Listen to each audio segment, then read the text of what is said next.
शिद्दत से सीखने वालों को महेश बाबू का सलाम। तो साहिबा कैसे हो आप लोग? बोलना बिड़ू, बिंदास, जबरदस्त, जिंदाबाद।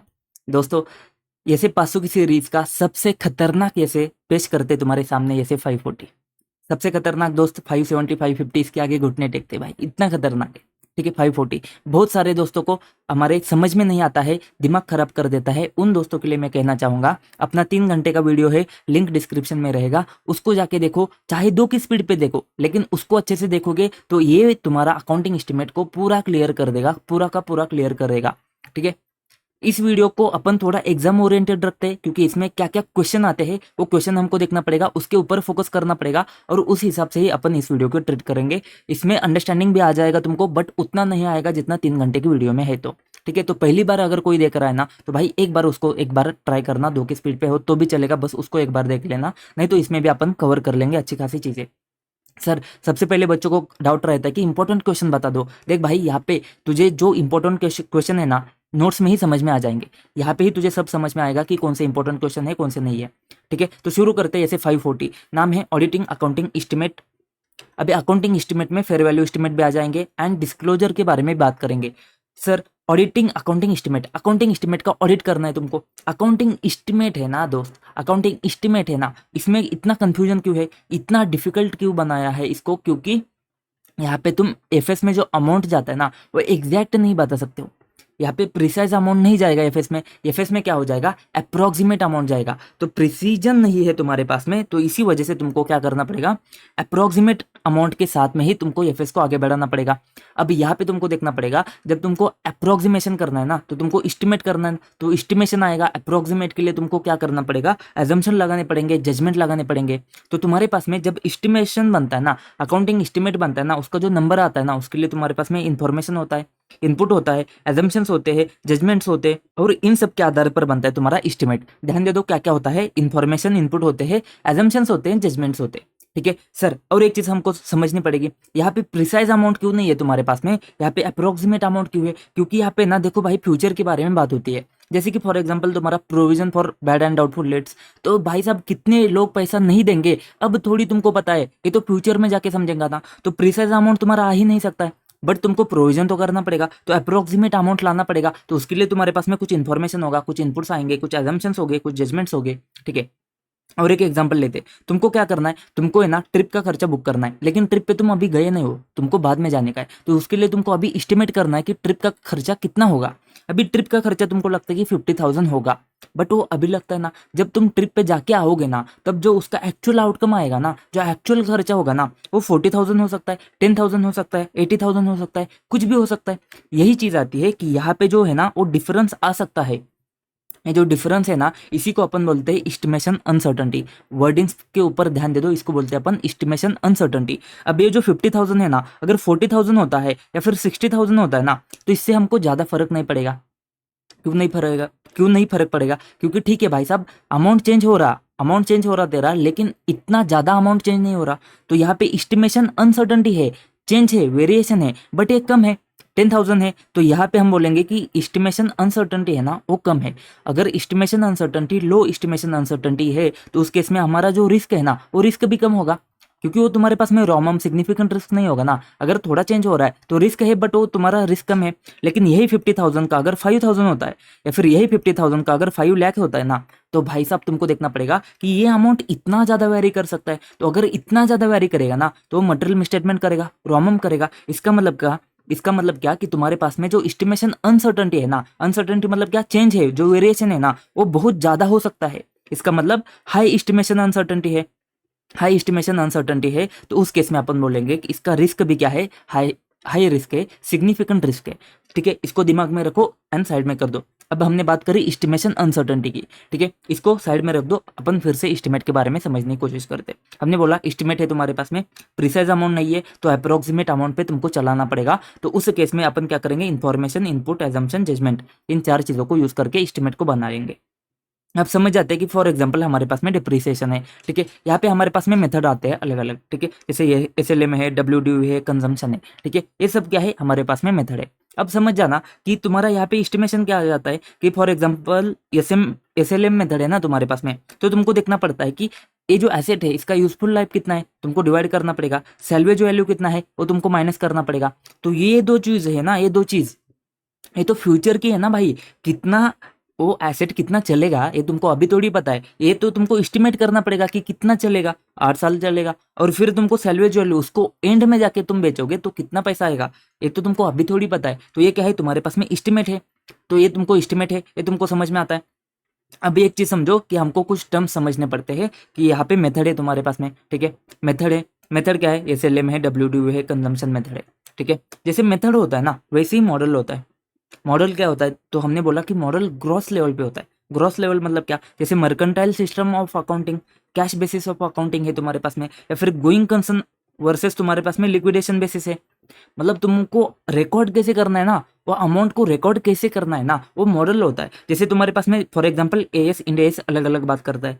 AS ज्यादातर हिस्टोरिकल कॉस्ट बेसिस पे चलता है, एसेट जितने में खरीदा उतने में रिकॉर्ड कर लो, एंड उसको क्या करता है, उसको क्या करेगा, डिप्रिशिएट करते जाओ, जब बेचना है तब प्रॉफिट लॉस रिकॉर्ड करो। बट इंड वैसा नहीं बोलता है, इंड बोलता है कि हर साल तुम क्या करो, फेयर वैल्यू के ऊपर उस एसेट को लेकर आओ, फेयर वैल्यू गेन होता है तो उसको रिकॉर्ड करो, इंपेयरमेंट होता है तो उसको रिकॉर्ड करो। तो ऐसे क्या बोलता है, इंडेक्स बोलता है। तो ये जो चीज़ है ना, हिस्टोरिकल कॉस्ट पे रिकॉर्ड करना है क्या, फेयर वैल्यू पे रिकॉर्ड करना है क्या, ये क्या होता है, तुम्हारा मॉडल होता है, ठीक है। एंड मेथड क्या होता है, उसका एक हिस्सा होता है। तो मैंने आपको बोला कि मॉडल टॉप पे आता है, उसका एक हिस्सा मेथड है, एंड उस चीज़ के ऊपर तुम्हारा एस्टिमेट बनता है, एस्टिमेशन का कैलकुलेशन बनता है। फॉर एग्जाम्पल हिस्टोरिकल कॉस्ट ये मॉडल है तुम्हारा, उसके ऊपर SLM का मेथड है तुम्हारा, एंड उसके ऊपर तुम एस्टिमेट करोगे यूजफुल लाइफ कितना है, सैल्वेज वैल्यू कितना है, एंड उसके ऊपर तुम क्या करोगे, वो नंबर लेकर आओगे तुम्हारे डिप्रिसिएशन का, ठीक है। यहाँ तक सब राज्य ठीक है। अब हम और बात करेंगे, कुछ एग्जाम्पल लेते हैं, हमारे पास में एग्जाम्पल बहुत इंपॉर्टेंट है। जैसे कि हमारे पास में इन्वेंट्री है, FIFO मेथड है, LIFO मेथड है, वेटेड एवरेज है, इन्वेंट्री एब्सोल्यूट इन्वेंट्री हो जाता है। प्रोविजन हमने देखा था, प्रोविजन किसी भी टाइप का प्रोविजन हो तुम्हारा क्या हो जाएगा, वो तुम्हारा अकाउंटिंग एस्टिमेट बनेगा। तो प्रोविजन को समझते हैं, जैसे सैलरी का प्रोविजन है, डाउटफुल डेट्स का है, लाइट बिल का है, ठीक है, इसको समझते हैं, इसके ऊपर वापस आते हैं। वारंटी ऑब्लिगेशन है, वारंटी ऑब्लिगेशन के लिए हमने देखा था, एंड तुम्हारे पास में लिटिगेशन है, ठीक है। अब ये एग्जांपल है ना, इसको दिमाग में डाल दो फटाफट, क्या क्या चीज़ आती है देखो। प्रोविजन है, ठीक है, प्रोविजन है, सैलरी का प्रोविजन है। तो देखो हमको रिकॉर्ड कब करना है, 31 मार्च को। बट ऐसा हो सकता है कि 31 मार्च को ना तुम्हारा पूरा कैलकुलेशन नहीं हुआ है, तुमको नहीं पता पेमेंट कितना आता है, ठीक है। बट भाई साहब 10 अप्रैल को, 15 अप्रैल को, बाद में तो तुमको पता है ना कि सैलरी का कितना अमाउंट आता है 31 मार्च को। तो जब तुमको बाद में पता हो जाता है ना, तब तुम है ना उसको अप्रोक्सीमेट अमाउंट पे रिकॉर्ड कर सकते हो ना, बाद में तो रिकॉर्ड कर सकते हो, ठीक है। 31 मार्च को नहीं कर सकते हो, लेकिन 15 को तो कर सकते हो ना। तो जब तुम्हारे पास में सब्सिक्वेंट आता है FS के बाद में, बट ऑडिट रिपोर्ट डेट से पहले जो इवेंट आते हैं ना, वो इवेंट तुमको ऐसा कुछ बताते हैं क्या कि तुमको यहाँ पे एडजस्टमेंट करना पड़ेगा, वो तुमको चेक करना पड़ेगा। जैसे कि 15 तारीख का जो पेमेंट है ना, वो तुमको बताता है कि देख भाई 31 मार्च का सैलरी है ना, वो कम था ज़्यादा था, तो ये जो इवेंट है ना इससे तुमको एडजस्टमेंट करना पड़ेगा। तो ये चीज़ तुमको देखनी पड़ेगी, जब तक कि तुम ऑडिट रिपोर्ट साइन नहीं करते हो तो तुमको देखना पड़ेगा बाकी कुछ इवेंट आते हैं क्या बाद में, जिससे तुमको क्या करना पड़ेगा, प्रोविजन को चेंज करना पड़ेगा। एक चेंज आता है, ये प्रोविजन के बारे में हमने बात करी, सैलरी का। वारंटी ऑब्लिगेशन के लिए तुमने क्या ध्यान देना है, जैसे कि हमारा 5 CR का कुछ तुमने सेल किया है, ठीक है, ये 3 साल के लिए तुम्हारे पास में है, 3 साल। जैसे कि हमने बात करी थी, बहुत सारे केस में 15 साल 20 साल भी होता है, ठीक है। 3 साल के लिए अपन एज्यूम करके चलते कि तुमने 5 CR का कुछ सेल किया है। तो यहाँ पे हमको क्या करना है, यहाँ पे हमको प्रोविजन करना है वारंटी ऑब्लिगेशन का। तो फर्स्ट ईयर 1 में हमने क्या किया, 5% कर दिया। अभी ईयर 1 में हमको नहीं पता था कि बाद में जाके आएगा कि नहीं आएगा, क्लेम आएंगे कि नहीं आएंगे, तो इसको हमको नहीं पता था, तो हमने क्या किया, 5% कर दिया ऐसे ही, ठीक है। लेकिन ईयर 2 में जाके हमको समझ में आता है कि यार 5% इतना नहीं आता है, क्या होता है, 4% आता है, 4% आता है। तो हमने जो बाद में किया ना, उसको अपन क्या बोलेंगे, री एस्टिमेशन। वर्डिंग के ऊपर ध्यान दे दो, री एस्टिमेशन बोलेंगे। मतलब पहले अपन ने एस्टिमेट किया, ईयर 1 में अपन ने एस्टिमेट किया, ईयर 2 में अपन ने री एस्टिमेट किया, उसको फिर से एस्टिमेट किया। क्यों, क्योंकि ईयर 2 में ना कुछ कंडीशन चेंज हो गई, कुछ तुमको नया इन्फॉर्मेशन आता है, तुम्हारा एजम्पशन चेंज होता है, जजमेंट चेंज होते हैं, तो इस वजह से तुमने एस्टिमेशन को चेंज किया। ईयर 3 में एक्चुअल में तुम्हारे 3 साल कंप्लीट हो गए। अब 3 साल कंप्लीट हो गए तो एक्चुअल में अब तुमको पता है, तब जाके तुमको पता है कि कितने वारंटी ऑब्लिगेशन एक्चुअल में आ चुके हैं। कितने क्लेम तुम्हारे पास में आ चुके हैं। तो ये जो है ना ईयर 3 में जाके जो होगा ना वो होगा तुम्हारा आउटकम। आउटकम कब आएगा, जब वो इवेंट सब कुछ खत्म हो चुका है तब तुम्हारा आउटकम होगा। जैसे कि लिटिगेशन है, तो लिटिगेशन में तुमको पता नहीं है अभी कि क्या होगा। वो जो केस है ना वो केस तुम जीतोगे हारोगे तुमको पता नहीं है। तो जब वो जीतोगे एक्चुअल में या फिर हारोगे तब वो आउटकम होगा, तब तक तुमको पता नहीं है। इसी वजह से लिटिगेशन जो है ना वो तुम्हारा हाई एस्टिमेशन अनसर्टेनिटी होता है। क्योंकि लिटिगेशन अगर तुम जीत जाते हो तो तुमको 0 रुपीज पे करने, कुछ पे नहीं करना। लेकिन हार जाते हो तो ऐसा हो सकता है कि 10 करोड़ पे करने। तो इसका वेरिएशन कितना ज्यादा है, 0 से 10 करोड़। तो इसी वजह से ये क्या है, हाई एस्टिमेशन अनसर्टेनिटी है। तो यहाँ पे तुमको समझना है उसका आउटकम। तो आउटकम को समझा हमने, रीएस्टिमेशन को समझा, आउटकम को समझा, ठीक है। और एक चीज समझो, अब यहाँ पे हमने क्या देखा, यहाँ पे हमने देखा इनपुट होते हैं, इन्फॉर्मेशन इनपुट होते हैं, एजम्पशन जजमेंट होते हैं, इसके ऊपर तुम्हारा एस्टिमेट बनता है। अब ये जो एजम्पशन होते हैं, ये जो जजमेंट होते हैं, ये होते हैं, इसका फायदा जो है ना मैनेजमेंट उठा सकता है।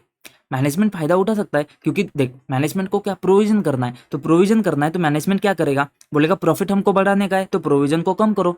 सिंपल है, प्रॉफिट को मैनिपुलेट कर सकता है ना। तो ए क्या करेगा, अपने एजम्पशन को चेंज करेगा। वो बोलेगा कि हमारा जजमेंट चेंज हो गया, हमको लगता था कि हमारा क्या है 5% का बैड डेट्स होगा, बट हमको अभी लग रहा है कि 3% का ही होगा। क्या है, हमारा जजमेंट है चेंज हो गया। तो इसका फायदा मैनेजमेंट उठा सकता है। ये जो फायदा उठाने की बात आती है ना, इसी को अपन बोलेंगे मैनेजमेंट का बायस है क्या इसमें, मैनेजमेंट का बायस है क्या। तो टर्म याद रखो मैनेजमेंट बायस करके, ठीक है। उसके बाद में हमने बात करी थी 50,000 का हमारा ट्रिप का खर्चा होगा। तो 50,000 का ट्रिप का खर्चा, इसको अपन बोलेंगे पॉइंट एस्टिमेट। एक पॉइंट क्या, पॉइंट के ऊपर आके तुमने एस्टिमेट कर लिया। अब ये जो है ना, ये अगर मैनेजमेंट बोलता है कि हमारा 50,000 का खर्चा होगा, बैड डेट्स हमारे 50,000 होंगे, तो उसको अपन बोलेंगे मैनेजमेंट्स पॉइंट एस्टिमेट। मैनेजमेंट ने बता दिया तो इसको बोलेंगे अपन मैनेजमेंट्स पॉइंट एस्टिमेट। अब देख भाई, मैनेजमेंट ने तो उसका बता दिया, हम ऑडिटर है, हम भी तो बता सकते हैं ना अपना, तो हम भी बता देंगे अपना। हमने भी बता दिया अपना, हमने बता दिया कि देख भाई ऑडिटर को लगता है कि ये 60,000 होगा, ठीक है। तो जब ऑडिटर को कुछ लग रहा है ना तो वो क्या हो जाएगा, ऑडिटर्स पॉइंट एस्टिमेट हो जाएगा। पहले तो मैनेजमेंट पॉइंट एस्टिमेट होता था, अब ऑडिटर पॉइंट एस्टिमेट। अभी ये जो पॉइंट एस्टिमेट है ना जो ऑडिटर का है, वो ऑडिटर का रेंज भी हो सकता है। सर मैनेजमेंट का रेंज नहीं हो सकता, नहीं हो सकता भाई। मैनेजमेंट एफएस में भाई एक ही नंबर डाल लेगा ना, एफएस में ऐसा थोड़ी डालेगा कि बैड डेट्स होते ना 50,000 से 60,000 होते, ऐसे थोड़ी डालेगा, एक नंबर डाल देगा ना बैड डेट्स एफएस में। बट ऑडिटर है ना वो रेंज डिसाइड कर सकता है। ऐसा क्यों सर, नाइंसाफी, नाइंसाफी नहीं भाई साहब, हम रेंज डिसाइड करेंगे। हम क्या करेंगे, हम बता देंगे कि देख भाई साहब मोटा मोटी लेवल पर जो बैड डेट्स है ना वो तुम्हारे 60,000 से 70,000 के रेंज में आने चाहिए। तो इसका मतलब अगर तुम्हारे 60,000 है तो हमको चलेगा, 70,000 है तो भी हमको चलेगा, 65,000 है चलेगा हमको। लेकिन 60,000 से कम है या 70,000 से ज़्यादा है तो इसका मतलब कुछ तो गड़बड़ करी है तुमने, ये तुम्हारा थोड़ा एक्सट्रीम हो जाता है। तो इसका मतलब ये रेंज है ना, रेंज, ये रेंज है ना तो इसके अंदर आता है तो हम मानेंगे कि भाई साहब सब ठीक है। तो ये भी हमारा एस्टिमेट ही है। तो अगर तुम्हारा जो पॉइंट एस्टिमेट है हमारे रेंज में आता है या फिर हमारे पॉइंट एस्टिमेट से मैच करता है तो हमको कोई दिक्कत नहीं है, ठीक है। अब ये बात होती है, और ये सब अब तक हमने बस कंसेप्ट डिसाइड कर रहे हैं, बस तुमको चीज़ें बता दी है, ठीक है। और एक चीज़ मैं बता देता हूँ, जब जब वर्डिंग अकाउंटिंग पॉलिसी आता है ना तो समझ जाना वो अप्रोप्रिएट होनी चाहिए। अकाउंटिंग एस्टिमेट आता है ना तो उसके लिए वर्डिंग आता है रीजनेबल, ठीक है। डिस्क्लोजर के बारे में बात होती है ना तब समझ जाना वो एडुकेट होता है। अकाउंटिंग के बारे में जब बात होती है तो वो प्रॉपरली होता है। ये वर्डिंग है, ऑडिट का लैंग्वेज है, हर जगह पे इसको यूज कर सकते हो, हर जगह पे किसी कोई नहीं रोकेगा तुमको। अकाउंटिंग पॉलिसी हमेशा अप्रोप्रिएट होती है, ना रीजनेबल होती है, ना एडुकेट होती है, ना प्रॉपरली होती है। अकाउंटिंग एस्टिमेट हमेशा रीजनेबल होते हैं, ना अप्रोप्रिएट होते हैं, एडुकेट होते हैं, प्रॉपरली नहीं होते। डिस्क्लोजर हमेशा एडुकेट वगैरह होते हैं, अकाउंटिंग हमेशा प्रॉपरली होना चाहिए। अब हमने बात करी थी, देखो यहाँ पे मेथड है, मेथड क्या होना चाहिए, मेथड तुम्हारा एडिक्वेट होना चाहिए क्या, नहीं ना, मेथड तुम्हारा हमेशा अप्रोप्रिएट होना चाहिए। याद नहीं होता है तो समझ जाना वो अकाउंटिंग पॉलिसी में हमने मेथड देखा है। तो अकाउंटिंग पॉलिसी अगर अप्रोप्रिएट होती है तो मेथड भी क्या होगा, अप्रोप्रिएट होगा। अकाउंटिंग एस्टिमेट में क्या आते हैं, एजम्पशंस एंड जजमेंट आते हैं। तो अगर अकाउंटिंग एस्टिमेट है ना वो रीजनेबल होते हैं तो एजम्पशंस भी रीजनेबल होंगे तुम्हारे, जजमेंट भी तुम्हारे रीजनेबल होने चाहिए। तो ये बात समझ जाना तुम, accounting policy appropriate, estimate reasonable, disclosure adequate, accounting properly. तो मेथड जो है ना, मेथड भी क्या हो जाएंगे, मेथड भी तुम्हारे अप्रोप्रिएट होते हैं एंड अजम्पशंस जजमेंट तुम्हारे रीजनेबल होते हैं। सर रिवीजन है, फिर भी ये बेसिक चीज़ों के बिना मैं आगे नहीं बढ़ सकता था, इस वजह से सारी चीज़ें कवर कर ली। अब फटाफट बात करेंगे, हम फोकस उस जगह पे ज़्यादा करेंगे जहाँ पे क्वेश्चन ज़्यादा आएंगे। बाकी जगह पे तुम मुझे एक्सपेक्ट मत करना, क्योंकि टाइमिंग को मुझे कम करना है। एक्सपेक्ट मत करना कि डिटेल में करूँगा, ठीक है। अकाउंटिंग एस्टिमेट हमने बात करी, अप्रोक्सीमेशन होता है मॉनेटरी अमाउंट का। मैनेजमेंट बायस क्या है, वो मैनेजमेंट क्या करेगा, गड़बड़ करेगा। Lack of neutrality by management, estimation uncertainty मतलब क्या, प्रिसीजन से तुम्हारा लैक करेगा, चेंज हो जाएगा। आउटकम, आउटकम में क्या है तुम्हारा, एक्चुअल में जब वो जाके आएगा रिजल्ट तो आउटकम होगा तुम्हारा। मैनेजमेंट का पॉइंट एस्टिमेट, वो मैनेजमेंट ने जो अमाउंट सिलेक्ट किया है। ऑडिटर का पॉइंट एस्टिमेट होगा या फिर रेंज होगा, जो क्या किया है, ऑडिट एविडेंस से ऑडिटर ने डिराइव किया है। 540 क्या बात करता है कि ऑडिटर की क्या जिम्मेदारी है, किसमें, अकाउंटिंग एस्टिमेट में एंड उसके डिस्क्लोजर में। तो इसका ऑब्जेक्टिव क्या होता है ऑडिटर का, कि साई ऑब्टेन करे, किसके लिए, अकाउंटिंग एस्टिमेट के लिए एंड उसके डिस्क्लोजर के लिए। मैनेजमेंट का जिम्मेदारी क्या होता है कि वो बायस में नहीं आए, अनबायस अप्रोच को फॉलो करे एंड अप्रोप्रिएट डिस्क्लोजर दे दे। तो बात खत्म। तो देखो यहाँ पे मैंने आपको बता दिया था, एस्टिमेट है ना हमेशा रीजनेबल होते हैं, डिस्क्लोजर एडिक्वेट होते हैं। चिपका देने का बात खत्म, एक सेंटेंस बांधा दोगे तुम एक एक वर्ड से, ठीक है। तो यहाँ पे बात क्या होती है, बस accounting estimate disclosure, accounting estimate disclosure, accounting estimate and उसका डिस्क्लोजर, ठीक है। बस यही बात होती है और कुछ नहीं है, ठीक है। कवरेज में है भाई साहब तुम्हारे पास में 5 बक्से है, लेकिन सबसे इंपॉर्टेंट बक्सा तुम्हारा एक ही है, ठीक है। तो तुम्हारे पास में 7 से 8 क्वेश्चन बनते हैं, इस चैप्टर से 7 क्वेश्चन बनेंगे। तो इसमें से 4 से 5 क्वेश्चन तुम्हारा यहाँ से आता है, एस्टिमेशन अनसर्टेनिटी से एक दूसरा आता है, डब्ल्यू से एक क्वेश्चन बन जाता है। बाकी तुम्हारा इसमें से क्वेश्चन नहीं बनेगा, इसमें से क्वेश्चन नहीं बनेगा। तो फोकस कहाँ पे रहेगा, यहाँ पे ज़्यादा हमारा फोकस रहेगा, एस्टिमेशन अनसर्टेनिटी पे भी रहेगा एंड यहाँ पे थोड़ा डब्ल्यू में अपन ज़्यादा अच्छे से देखेंगे। बाकी जहाँ पे, बाकी जगह पे मैं बस तुमको कवर कर लूंगा, बट करना पड़ेगा मुझे थोड़ा फास्ट में, ठीक है। तो बात करते हैं अकाउंटिंग एस्टिमेट एंड मैनेजमेंट बायस के बारे में, ठीक है। अकाउंटिंग एस्टिमेट क्या है तुम्हारे पास में, जहाँ पे तुम प्रिसाइजली मेजर नहीं कर सकते हो, बस एस्टिमेट कर सकते हो। अब यहाँ पे अदर देन फेयर वैल्यू भी आ सकते हैं, फेयर वैल्यू भी आ सकते हैं। अदर देन फेयर वैल्यू मतलब क्या, doubtful allowance for doubtful debt, inventory obsolescence, warranty obligation. और एक चीज मैं बता देता हूँ, इन्वेंट्री ऑब्सोलेंस या फिर वारंटी ऑब्लिगेशन अगर क्वेश्चन में दिखता है तो समझ जाना अकाउंटिंग एस्टिमेट का क्वेश्चन है, इधर उधर नहीं भटकने का है। ये 2 एग्जांपल याद रखो, क्वेश्चन में आ जाएंगे, इन्वेंट्री ऑब्सोलेंस, वारंटी ऑब्लिगेशन, खास करके डब्ल्यू के क्वेश्चन में आ जाते हैं। ये जो डब्ल्यू अपन देखने वाले हैं ना, उसके क्वेश्चन में आ जाएंगे ये इन्वेंट्री ऑब्सोलेंस, वारंटी ऑब्लिगेशन। अगर अकाउंटिंग एस्टिमेट नहीं बोला है समझ जाना ये अकाउंटिंग एस्टिमेट है। डिप्रिसिएशन प्रोविजन आता है कोई किसी भी टाइप का लॉन्ग टर्म कॉन्ट्रैक्ट लिटिगेशन वगैरह, ठीक है। फेयर वैल्यू के तुम्हारे पास में क्या आते हैं, जो तुम्हारे पास में इंडिया 109, 102, 105, 103, ठीक है। शेयर बेस पेमेंट में तुमको देखना पड़ता है कि एम्प्लॉय कितने छोड़ के जाएंगे, उसके बेसिस पे करना पड़ता है। Financial instrument, help for disposal, business combination, exchange of asset, ये सारे तुम्हारे एग्जांपल है, इसको अपन अच्छे से नहीं देखेंगे, आगे बढ़ो।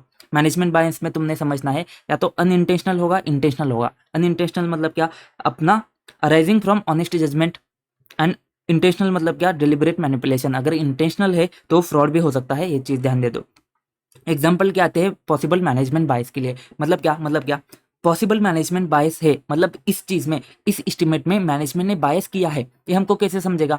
तो देखो भाई साहब, सिंपल सी चीज है, एक्चुअल में हमने बात करी, एक्चुअल में सर्कमस्टांसेस में कोई चेंज नहीं है, एक्चुअल में सर्कमस्टांसेस में कोई चेंज नहीं है, लेकिन मैनेजमेंट का ऐसा कहना है कि सर्कमस्टांसेस में चेंज है, एक्चुअल में नहीं है, मैनेजमेंट का कहना है। और उसके लिए उसने क्या किया है, उसने एजम्पशन को चेंज किया है, उसने तुम्हारे पास में एस्टिमेट को चेंज किया है, उसने मेथड को चेंज किया है, एस्टिमेट को चेंज किया है। एक्चुअल में कुछ नहीं है, मैनेजमेंट का कहना है ऐसा, ठीक है। तो मैनेजमेंट का सब्जेक्टिव असेसमेंट ऐसा है कि सर्कमस्टेंसेस में चेंज है, बट एक्चुअल में नहीं है। तो उस वजह से उसने मेथड को, अकाउंटिंग एस्टिमेट को चेंज किया है। तो इसमें उसका जो मन है ना, गड़बड़ करने का हो सकता है, ठीक है। उसके बाद में अपन देखेंगे, हमको क्या देखना है, जो तुम्हारे पास में जो एजम्पशंस होते हैं ना, जो एजम्पशंस होते हैं जो मैनेजमेंट ने किए हैं, एंड जो तुम्हारे मार्केट प्लेस से ऑब्जर्वेबल है ना, वो मार्केट के जो एजम्पशन है, मैनेजमेंट के जो एजम्पशन है ना, ये दोनों सेम सेम नहीं है, ये दोनों में गड़बड़ है। मैनेजमेंट के एजम्पशन, मार्केट के एजम्पशंस, तो अपन जाके पूछेंगे मैनेजमेंट को कि भाई साहब ये सेम सेम क्यों नहीं है, तुमने मार्केट के क्यों नहीं उठाए, तुमने मार्केट के नहीं उठाए, इसका मतलब ही तुम्हारे मन में खोट है, यहाँ पे कुछ चेंज हुआ हो सकता है। Use of entities own assumptions for fair value accounting estimate when they are inconsistent with observable marketplace assumptions। ये ज्यादातर कहाँ पे होगा, फेयर वैल्यू के केस में, क्योंकि फेयर वैल्यू में हमने इंडिया में देखा रहेगा, लेवल 1, लेवल 2, लेवल 3 के कुछ फेयर वैल्यू होते हैं, वहाँ पे इनपुट तुमको देखने पड़ते हैं, ऑब्जर्वेबल है नहीं है। तो इस केस में यहाँ पे तुमको ऑब्जर्वेबल जो आती है ना चीज़, वो फेयर वैल्यू के लिए आ जाती है, ठीक है।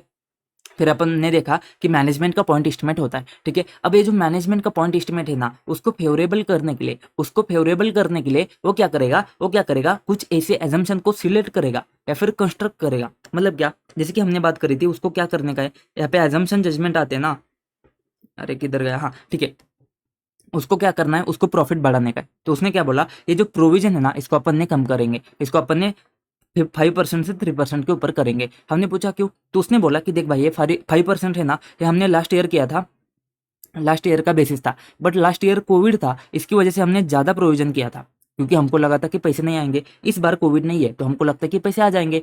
तो इसने क्या किया, ये जो एजम्पशन है ना उसका, उसको क्या किया उसने, सिलेक्ट किया या फिर कंस्ट्रक्ट किया, बना दिया अपना खुद का एजम्पशन। तो ऐसा है क्या कि उसको प्रॉफिट बढ़ाना था, उसको पॉइंट एस्टिमेट को फेवरेबल करना था, उसको प्रोविजन को कम करना था, फेवरेबल करना था, इसी वजह से उसने क्या किया, एजम्पशन को चेंज किया है। ठीक है, अगर ऐसा है तो मैनेजमेंट का इसमें बायस हो सकता है। एंड उसके बाद में पॉइंट एस्टिमेट को मैनेजमेंट हमेशा क्या करता है, हायर साइड पे या फिर लोअर साइड पे करता है। मतलब वो क्या करता है, डाउटफुल डेट्स का प्रोविजन हमेशा हायर साइड पे करता है या फिर हमेशा लोअर साइड पे करता है। ठीक है, फॉर एग्जांपल ये ग्राफ है तुम्हारा, तो हायर साइड पे करता जाएगा या फिर लोअर साइड पे करता जाएगा। मतलब इसमें पैटर्न कैसे दिखता है तुमको, ऑप्टिमिज्म का या फिर पेसिमिज्म का पॉइंट एस्टिमेट का सिलेक्शन दिखता है तुमको। यहाँ पे बात आती है, ध्यान से सुनो, इतना इंपॉर्टेंट है नहीं है, फिर भी अपन कवर कर लेंगे, जाने दो, थोड़ा टाइम जाता है तो समझ जाओ एक बार में। अपन क्या करते हैं, एक्चुअल में सर्कमस्टांसेस में चेंज नहीं है, फिर भी मैनेजमेंट क्या कर रहा है, मैनेजमेंट खुद चेंज कर रहा है, मैनेजमेंट का जजमेंट है कि चेंज है, इस वजह से उसने मेथड एंड अकाउंटिंग एस्टिमेट को चेंज किया है। ठीक है, उसके बाद में एजम्पशन जो एंटिटी के है एंड जो मार्केट के है उसमें फर्क है, इनकंसिस्टेंट है। उसके बाद में अपन ने देखा कि पॉइंट एस्टिमेट को फेवर करने के लिए उसने क्या किया है, सिग्निफिकेंट एजम्पशन को उसने सिलेक्ट किया है या फिर अपना खुद का एस्टिमेट बना दिया है। एंड पॉइंट एस्टिमेट के सिलेक्शन में उसका जो पैटर्न है ना, वो हायर साइड पे है, लोअर साइड पे है, ऑप्टिमिज्म का है, पेसिमिज्म का है। बात खत्म। उसके बाद में अपन बात करेंगे मेजरमेंट ऑब्जेक्टिव में। देखो ध्यान दे दो एक बार, मैं अभी बता देता हूँ, हर बार यूज होगा। क्या, तुमने एक जजमेंट बनाया था, तुमने जो अमाउंट है ना उसको एस्टिमेट किया था। ठीक है, तुमने जो 50,000 है ना उसको तुमने एस्टिमेट किया था। अब ये जो 50,000 है ना, ये तुम्हारा वैरी भी कर सकता है ना। ठीक है, क्योंकि है तो भाई साहब एस्टिमेट ही ना, इसको ऐसा नहीं कि 50,000 का 50,000 ही आएगा। तो मैनेजमेंट ने किया था ना, तो भी है तो वैरी ही करेगा, है तो एस्टिमेट ही वैरी करेगा ना। तो ये जो वैरी करता है ना, इसका मतलब ऐसा नहीं कि इसमें तुम्हारा मटेरियल मिसस्टेटमेंट है या फिर मिसस्टेटमेंट है, ऐसा नहीं है। ये है एस्टिमेट तो वैरी करेगा। तो सीधा जंप मत हो जाओ कि एस्टिमेट है मटेरियल मिसस्टेटमेंट है, ऐसा जंप नहीं होने का है तुमने। ठीक है, ये बात यहाँ पे लिखी है कि मिस स्टेटमेंट जो है ना वो तुम्हारा वैरी कर सकता है ओरिजिनल एस्टिमेट से, बट इसका मतलब ये नहीं है कि तुम्हारा यहाँ पे मिस स्टेटमेंट है करके एफएस में। ठीक है, अब ये जो मेजरमेंट ऑब्जेक्टिव है ना, ये तुम्हारे पास में 3 आते हैं, बस नाम याद रखो एमसीक्यू पॉइंट ऑफ व्यू से। क्या, outcome base estimate, current value base estimate and hypothetical market assumptions. Outcome base estimate मतलब क्या, जैसे हमने लिटिगेशन के बारे में बात करी थी, जब वो एक्चुअल में जाके लिटिगेशन का रिजल्ट जब आएगा ना, केस जीतोगे हारोगे, तब समझ में आ जाएगा कि अमाउंट क्या है तुम्हारा। तो ये जो है ना, ये तुम्हारा आउटकम बेस एस्टिमेट आता है, जीतने के हारने के बाद में समझेगा। करंट वैल्यू बेस एस्टिमेट मतलब क्या, कोई प्राइस है तुम्हारा, फेयर वैल्यू के ऊपर तुमको रिकॉर्ड करना है, तुमको शेयर है किसी के, कुछ चीज़ है, इन्वेस्टमेंट प्रॉपर्टी है, उसको फेयर वैल्यू के ऊपर रिकॉर्ड करना है, तो उसको तुम करंट वैल्यू बेस एस्टिमेट पे रिकॉर्ड कर सकते हो कि विलिंग बायर कौन है, विलिंग सेलर कौन है, वो मार्केट में जाके ट्रांजेक्शन करेगा तो कितने में बेचेगा, ये तुम्हारा करंट वैल्यू बेस एस्टिमेट है। वैसे ही hypothetical assumption market place assumption होता है। यहाँ पे क्या होता है, मान लीजिए तुम्हारे पास में वो चीज़ नहीं है, मेरे पास में वो चीज़ नहीं है, बट वो चीज़ तुम्हारे पास में अगर होती है या फिर मुझे वो खरीदनी होती है, तो हम दोनों साथ में आ जाते, हम दोनों मार्केट में आ जाते। तुम्हारे पास में वो चीज़ होती, तुमको बेचनी होती और मुझे वो खरीदनी होती, हम दोनों अगर मार्केट में आते और हम दोनों ट्रांजेक्शन करते और वो आर्म्स लेंथ ट्रांजेक्शन हो जाता, तो उस केस में उसका जो अमाउंट है वो अमाउंट कितना होता। यहाँ पे not considering specific past future transaction consider नहीं करते, यहाँ पे हाइपोथेटिकल मार्केट में आ जाते हैं अपन और यहाँ पे देखते हैं कि उसका अमाउंट कितना होता। ठीक है, तो हाइपोथेटिकल मार्केट एजम्पशन होता है। तो 3 चीजें बस एमसीक्यू पॉइंट ऑफ व्यू से ध्यान दे दो, outcome base estimate, current value base estimate, hypothetical market place assumption. Sir असली गेम यहाँ से शुरू होगा, असली गेम यहाँ से शुरू होगा। अब यहाँ पे तुमको चीजों को समझना पड़ेगा अच्छे से, बहुत अच्छे से, बहुत अच्छे से समझना पड़ेगा। हम कहाँ पे आते हैं, ऑडिटर की जिम्मेदारी क्या है या फिर ऑडिट के प्रोसेस क्या है। ठीक है, 2 चीज में कवर होगा, एक आता है रिस्क असेसमेंट, एक आता है रिस्क रिस्पॉन्स। ठीक है, रिस्क असेसमेंट सबसे इंपॉर्टेंट। अब हमको ना क्वेश्चन क्या आएगा ये तुमको देखना पड़ेगा, बहुत ध्यान से देखना पड़ेगा। एक बार क्वेश्चन आया था कि as a auditor how do you minimise the ROMM, ROMM को कैसे मिनिमाइज करोगे, एस्टिमेट करके उन्होंने क्वेश्चन में दे दिया। तो समझ जाना, एस्टिमेट है तो अकाउंटिंग एस्टिमेट का क्वेश्चन है, रोमो को कैसे मिनिमाइज करोगे। तो मैंने आपको बताया था कि ये क्वेश्चन डायरेक्टली इस चीज़ को अफेक्ट नहीं करता है, लेकिन हमको इसको याद रखना पड़ेगा एग्जाम में जाने के लिए। या फिर ऐसे करके आएगा, फेयर वैल्यू अकाउंटिंग एस्टिमेट है तो एस्टिमेट में आ जाते हो तुम, जैसे 540 में आ जाते हो। उसके बाद में तुमने समझना है कि यहाँ पे देखो estimation making process, estimation making process क्या है अपन देखते हैं। एस्टिमेशन मेकिंग प्रोसेस आया है ना, तो भाई साहब एक क्वेश्चन तुमने लिखना है, ठीक है, क्वेश्चन क्लियर कर दिया मैंने। अब समझने की बात आती है, सर हमको रिस्क असेसमेंट करने का है। अब हम यहाँ पे रोमम के केस में आ जाते हैं। हमको क्या देखना है कि मैनेजमेंट ने कैसे किया है अकाउंटिंग एस्टिमेट। ठीक है, हमको अकाउंटिंग एस्टिमेट का ऑडिट करना है ना, तो हमको देखना है इसमें रिस्क है क्या, कैसा है क्या। तो उसके लिए हमको अंडरस्टैंडिंग लेना पड़ेगा, हमको समझना पड़ेगा कि मैनेजमेंट ने किया क्या क्या है। इतनी सिंपल बात आती है। तो इसको आपको क्या करना पड़ेगा, आइडेंटिफाई एंड असेस करना पड़ेगा रोमम। ठीक है, इसके बारे में इतनी बात समझो। अपन क्या करेंगे, सबसे पहले अकाउंटिंग एस्टिमेट है ना एफआरएफ के हिसाब से होना चाहिए। दिमाग में फिट करो, एफआरएफ के हिसाब से। क्यों सर, देखो डिप्रिसिएशन है, एफआरएफ के हिसाब से होना चाहिए। जो भी तुम्हारा एएस इंडेक्स कहता है ना, उसके हिसाब से डिप्रिसिएशन जाना चाहिए। तो सिंपल सी बात है, उसको ध्यान में रखो कि ये जो तुम्हारा है ना एफआरएफ का रिक्वायरमेंट मैनेजमेंट ने फुलफिल किया है क्या। जैसे एफआरएफ के हिसाब से होता है वैसे तुमने हुआ है क्या, जो एफआरएफ का डिस्क्लोजर का रिक्वायरमेंट है वो भी वहाँ पे हुआ है क्या, ये चीज़ हमको देखनी पड़ेगी। फिर मैनेजमेंट कैसे आइडेंटिफाई करता है कि इस ट्रांजैक्शन में अकाउंटिंग एस्टिमेट है, इस ट्रांजैक्शन में एस्टिमेट आता है। मैनेजमेंट कैसे आइडेंटिफाई करता है, हाउ मैनेजमेंट आइडेंटिफाई उस ट्रांजैक्शन को जिसमें तुम्हारे पास में अकाउंटिंग एस्टिमेट आते हैं। ठीक है, और तीसरी बात आती है, वो एस्टिमेट आते हैं उसको मैनेजमेंट को पता हो गया। अब मैनेजमेंट उसको एस्टिमेट करता कैसे है, एस्टिमेशन मेकिंग प्रोसेस। मैनेजमेंट ने एस्टिमेट करने के लिए क्या प्रोसेस को अडॉप्ट किया है। तो एक तो चीज़ आती है एफआरएफ का रिक्वायरमेंट हुआ है क्या, मैनेजमेंट कैसे आइडेंटिफाई करता है उन ट्रांजैक्शन को जिसमें एस्टिमेट आते हैं। एक बार उसने आइडेंटिफाई कर लिया, वो कैसे देखता है, वो क्या करता है, वो कैसे एस्टिमेट करता है, एस्टिमेशन मेकिंग प्रोसेस क्या है। ठीक है सर, पूरे पूरे पूरे स्टैंडर्ड में बस एक बार निमोनिक्स दिया है मैंने, जो है यहाँ पे। ठीक है, निमोनिक्स क्या है, MMRC expert lying under assumption from previous year that how management assess effect of estimation uncertainty. Sir ये निमोनिक्स है, ये थोड़ी मेमोरी टेक्निक है, ये तो आंसर से बड़ा हो गया। नहीं भाई, आंसर से बड़ा नहीं है, ध्यान दे दो, ध्यान दे के समझो, बहुत इंपॉर्टेंट है। MMRC एक्सपर्ट, MMRC मतलब क्या, जो हमने देखा था ऊपर मेथड एंड मॉडल। ठीक है, हमको है ना ये जो मॉडल है वो कौन सा है वो देखना पड़ेगा, ये मेथड है वो कौन सा है वो देखना पड़ेगा। ये जो मेथड है एस्टिमेशन देखना है ना हमको, तो ये जो मेथड है, ये जो मॉडल है, ये कौन सा है देखना पड़ेगा। फिर हमको उस चीज़ के ऊपर के रिलेवेंट कंट्रोल लिखने पड़ेंगे।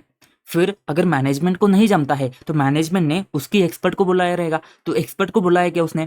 फिर एजम्पशंस तो आए रहेंगे, मैनेजमेंट ने कुछ तो एज्यूम किया रहेगा, वो एजम्पशंस कौन से है ये हमको देखना पड़ेगा।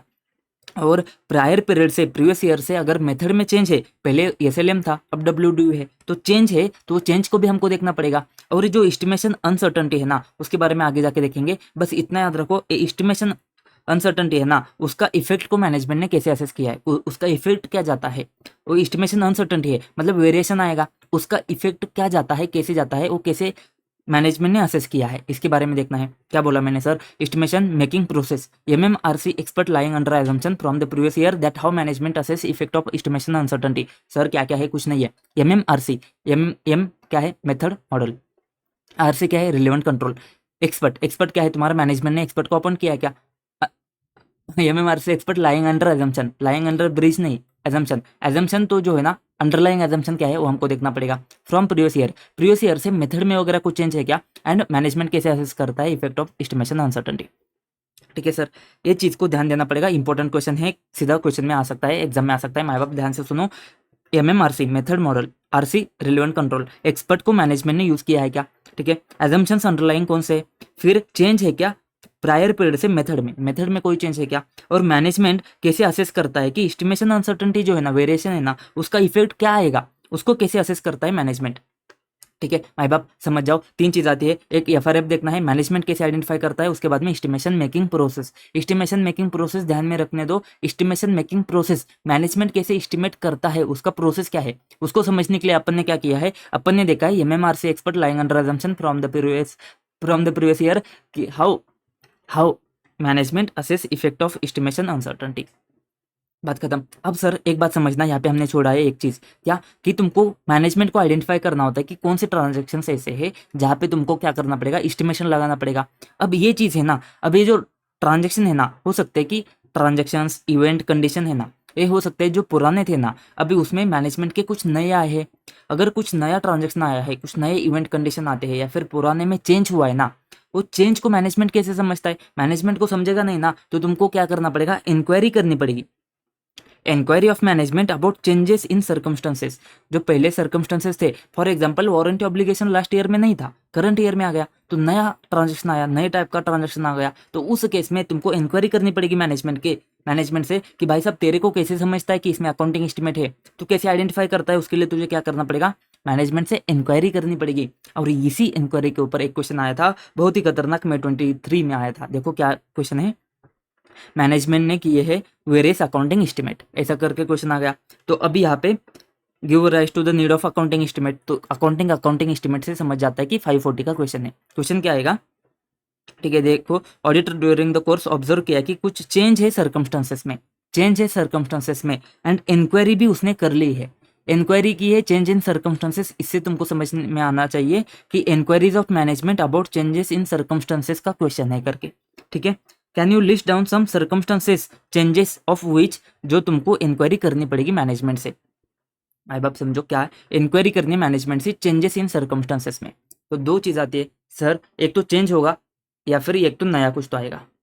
इंक्वायरी क्या करनी है, नया कुछ आया क्या, पुराना कुछ चेंज हुआ है क्या, नया कुछ आया है क्या, पुराना कुछ चेंज हुआ है क्या, ठीक है।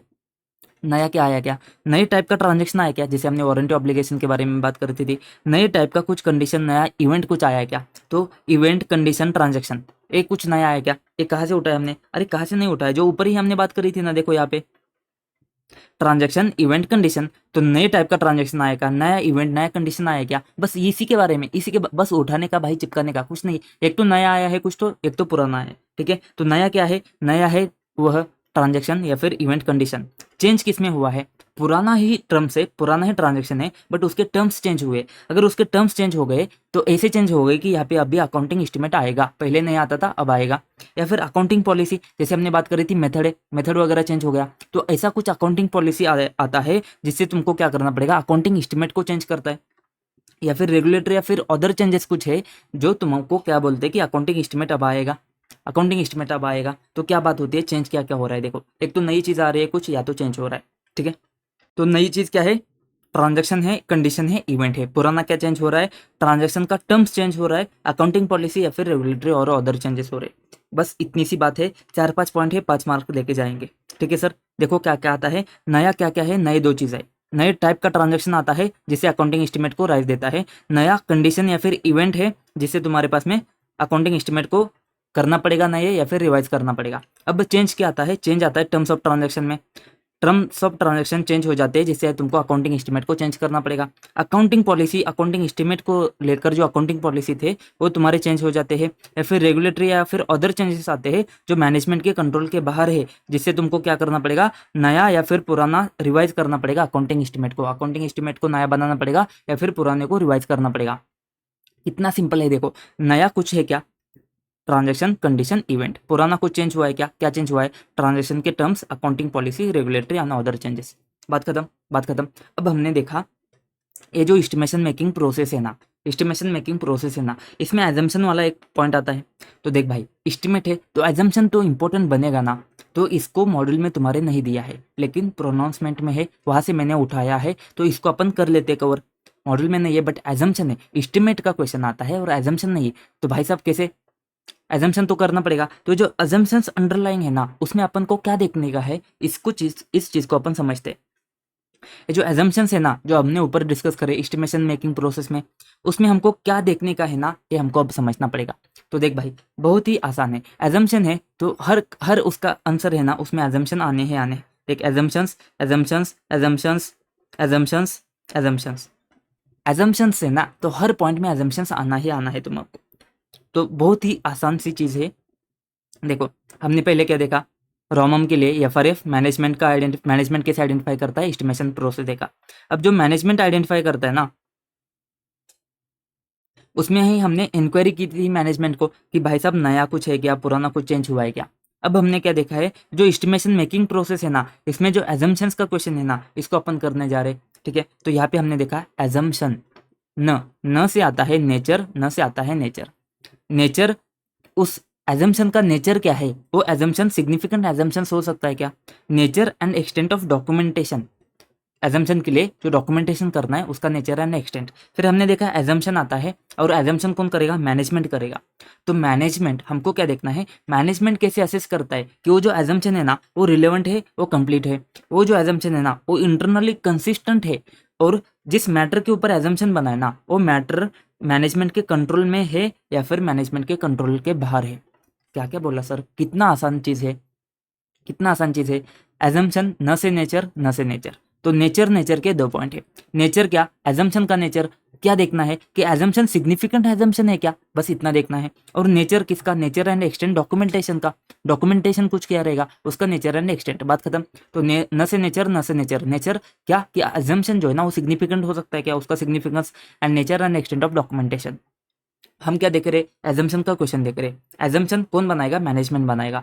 तब जब मैनेजमेंट बनाएगा ना तो अपने को एज अ ऑडिटर अपने को देखने का है, क्या देखने का है कि मैनेजमेंट कैसे देखता है, जो एजम्पशंस है वो रिलेवेंट है एंड कंप्लीट है। एजम्पशंस उसने लगाए ना भाई, तो रिलेवेंट है तभी लगाए। एजम्पशंस रिलेवेंट है क्या उस चीज को लेकर, कंप्लीट है क्या उस चीज को लेकर। इंटरनल सर एजम्पशंस, अभी कोई दिमाग लगाएगा, अभी रिवीजन में बताने की बात नहीं, वो बोलेगा एजम्पशंस रीजनेबल होते, रिलेवेंट कैसे आया। अरे भाई एजम्पशंस रीजनेबल की बात नहीं कर रहे, मैनेजमेंट जब एजम्पशंस को डिसाइड करेगा, जब मैनेजमेंट एजम्पशंस को लगाएगा ना तो वो रिलेवेंट है क्या उस मैटर को लेकर, रिलेवेंट है क्या, एंड यहाँ पे कंप्लीट है क्या, वो सारे एजम्पशंस तुमने लगाए क्या, इसके बारे में बात हो रही है। ठीक है, छोड़ दो। और एजम्पशंस जो ना इंटरनली कंसिस्टेंट है क्या वो तुमको देखना पड़ेगा। अब जो मैटर है ना, वो जो मैटर है ना जो एजम्पशंस से रिलेट करता है, वो जो मैटर है ना, वो मैटर जो मैनेजमेंट के कंट्रोल में है कि मैनेजमेंट के कंट्रोल के बाहर है। ठीक है, ये बात तुमको ध्यान देनी है, इतना इंपॉर्टेंट है नहीं कि इसके ऊपर कभी क्वेश्चन नहीं आया, बट मैंने इसको ऐड किया है, पॉसिबल क्वेश्चन आ सकता है सीधा सीधा, अगर पेपर डिफिकल्ट आएगा तो ये क्वेश्चन बना सकते हैं। ठीक है, तो एजम्पशन न से नेचर, न से नेचर, नेचर ऑफ एजम्पशन कि वो तुम्हारा सिग्निफिकेंट एजम्पशन बनेगा क्या, nature and extent of documentation जो सपोर्ट करता है एजम्पशन को लेकर। ठीक है, फिर हमने देखा एजम्पशन है तो एजम्पशन कौन करेगा, मैनेजमेंट करेगा। तो मैनेजमेंट कैसे असेस करता है कि एजम्पशंस रिलेवेंट है, एजम्पशंस कंप्लीट है। मैनेजमेंट कैसे डिटरमाइन करता है कि एजम्पशन जो है ना वो इंटरनली कंसिस्टेंट है, और वो जो मैटर है जो एजम्पशन से रिलेट का, assumptions relate to the matter, वो मैटर जो है ना वो मैटर मैनेजमेंट के कंट्रोल में है या फिर मैटर जो है ना वो मैनेजमेंट के कंट्रोल के बाहर है। खत्म। अब सर समझिए, अब सर समझिए हम कहाँ पे थे, हमने क्या क्या देखा। हमने पहले रोमम देखा, एफआरएफ मैनेजमेंट आइडेंटिफाई करता है estimation making process. Management identify में हमने इंक्वायरी भी की थी मैनेजमेंट को। अब यहाँ पे एजम्पशन में हमने क्या किया था, एजम्पशन भी देख लिया। अब यहाँ पे जो ना प्रायर पीरियड है ना, प्रीवियस ईयर है ना, इसमें मेथड में चेंज होता है, तो हमने बात करी थी मेथड में चेंज होता है, तो उसको अपन देखेंगे। अब एक क्वेश्चन आता है तुम्हारा जो सीधा सीधा मेथड के चेंज से रिलेट नहीं करता है, लेकिन प्रायर पीरियड से रिलेट करता है। ठीक है, और ये प्रायर पीरियड से रिलेट करता है ना, उसके लिए अपने को देखना है, ये बहुत ही ज़्यादा इंपॉर्टेंट क्वेश्चन है, हद से ज़्यादा इंपॉर्टेंट क्वेश्चन है, और यहाँ पे बच्चे मात खा जाते हैं। क्या है देखो, हम बात करेंगे रिव्यूइंग प्रायर पीरियड एस्टिमेट। बहुत ही इंपॉर्टेंट क्वेश्चन है सर, क्वेश्चन किधर है, इसका क्वेश्चन है तुम्हारे क्वेश्चन बैंक में, रुको दिखा देता हूँ। क्वेश्चन नंबर 2 रहेगा तुम्हारा। देखो क्वेश्चन ऐसा आएगा, क्वेश्चन ऐसा आएगा, क्वेश्चन क्या करेगा, review outcome of accounting estimate including prior period. सबसे पहले बच्चे मिस्टेक करते, प्रायर पीरियड दिखा कि नहीं, सीधा 510 में गए, सीधा 710 में गए, 510 710, ज्यादातर केस में 510 में जाते। ठीक है, 510 में जाते। नहीं दोस्त, बोला है ना तेरे को, आउटकम बोला है, अकाउंटिंग एस्टिमेट बोला है, सब्सिक्वेंट री एस्टिमेशन बोला है। री एस्टिमेशन सारे वर्डिंग को क्यों मैंने इतना इंपॉर्टेंट दिया था, जजमेंट बोला है, एस्टिमेट बोला है, और कितने हिंट चाहिए भाई तुमको, रिव्यू करना है प्रायर पीरियड इंफॉर्मेशन को। ठीक है, अब ये चीज आती है, क्वेश्चन दिया है तुमको सीधा सीधा रिव्यू प्रायर पीरियड क्वेश्चन, सीधा सीधा क्वेश्चन है, ये चीज आएगा, क्वेश्चन आएगा, बहुत बार आएगा, तुम्हारे एग्जाम में भी आ सकता है, समझ जाना। अपन क्या देखने जा रहे, रिव्यू करना है प्रायर पीरियड एस्टिमेशन, मतलब क्या दोस्त समझने की कोशिश कर। फॉर एग्जाम्पल हमने वारंटी ऑब्लिगेशन का एग्जाम्पल लिया था, सॉरी 1 मिनट में दिखा देता हूँ। हमने क्या किया था, हमने वारंटी ऑब्लिगेशन का एग्जाम्पल लिया था। ठीक है सर, जब अपन ईयर 1 में होते ना तो 5% लगाया, ईयर 2 में थे ना तो हमने 4% लगा दिया। सर जब अपन 4% में ऑडिट करने जाएंगे ना, तो यहाँ पे हम क्या देखेंगे कि सर मैनेजमेंट तुमने यहाँ पे 5% लगाया था, 4% किया, मतलब यहाँ पे तुमने री एस्टिमेशन किया, सब्सिक्वेंट री एस्टिमेशन किया। या फिर अपन ईयर 3 में जाएंगे ना चेक करने, तो बोलेंगे पहले 5 था, फिर 4 था, अब 3 था, या तो यहाँ पे क्या हो गया, आउटकम आ गया एक्चुअल में। तो ये जो री एस्टिमेशन है, ये जो आउटकम है, ये अपन को क्या देखना है कि प्रीवियस ईयर में इसने 4% कैसे लगाया था, अब 5% कैसे लगाया था।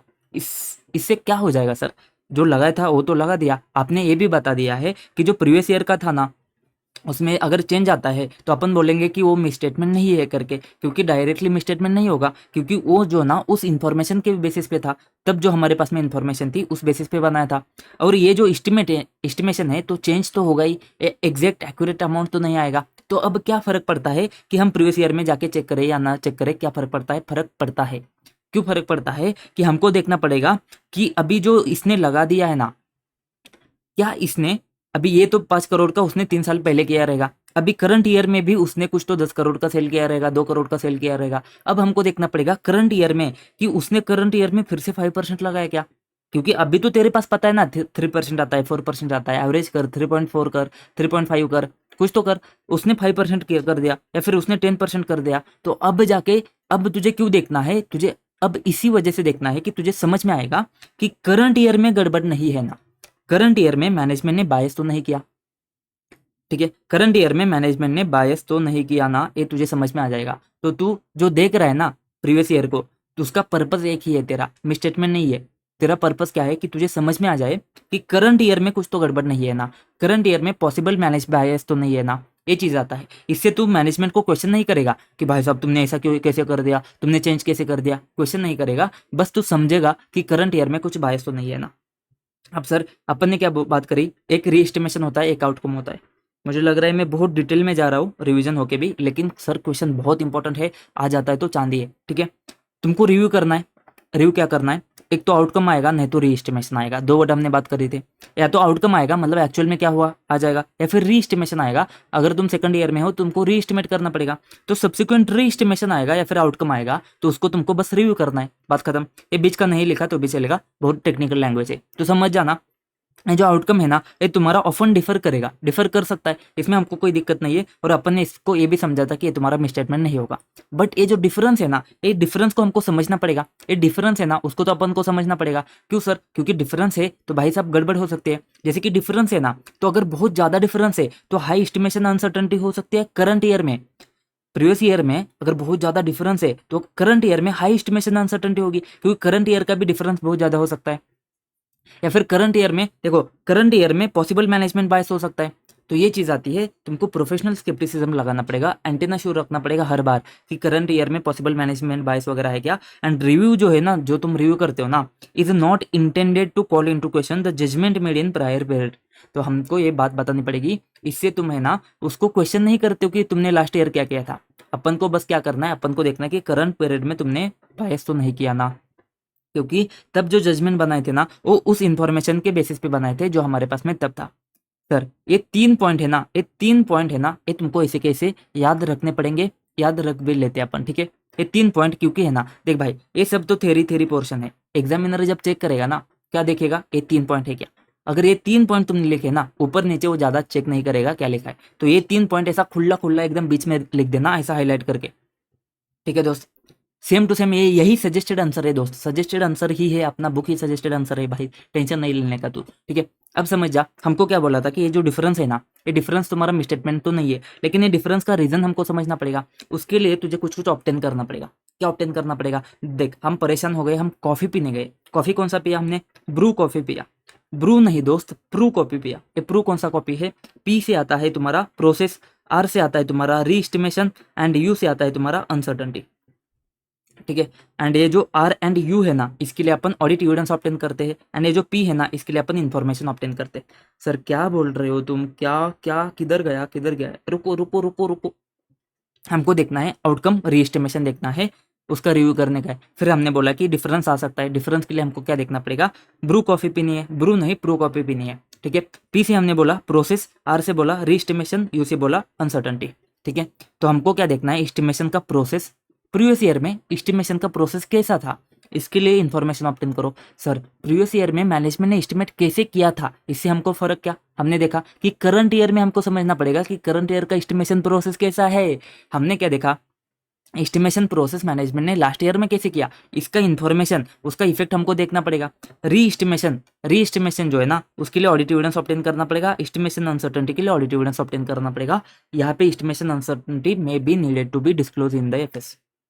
करंट ईयर में क्यों देखना है? पॉसिबल मैनेजमेंट बायस की वजह से and not intended to call into action. बस ये प्रूव के 3 पॉइंट याद रखना। प्रूव कॉफी पीने जाना, एस्टिमेशन प्रोसेस, इसको लिखना कैसा है यहाँ पे एक बार वर्डिंग देखो।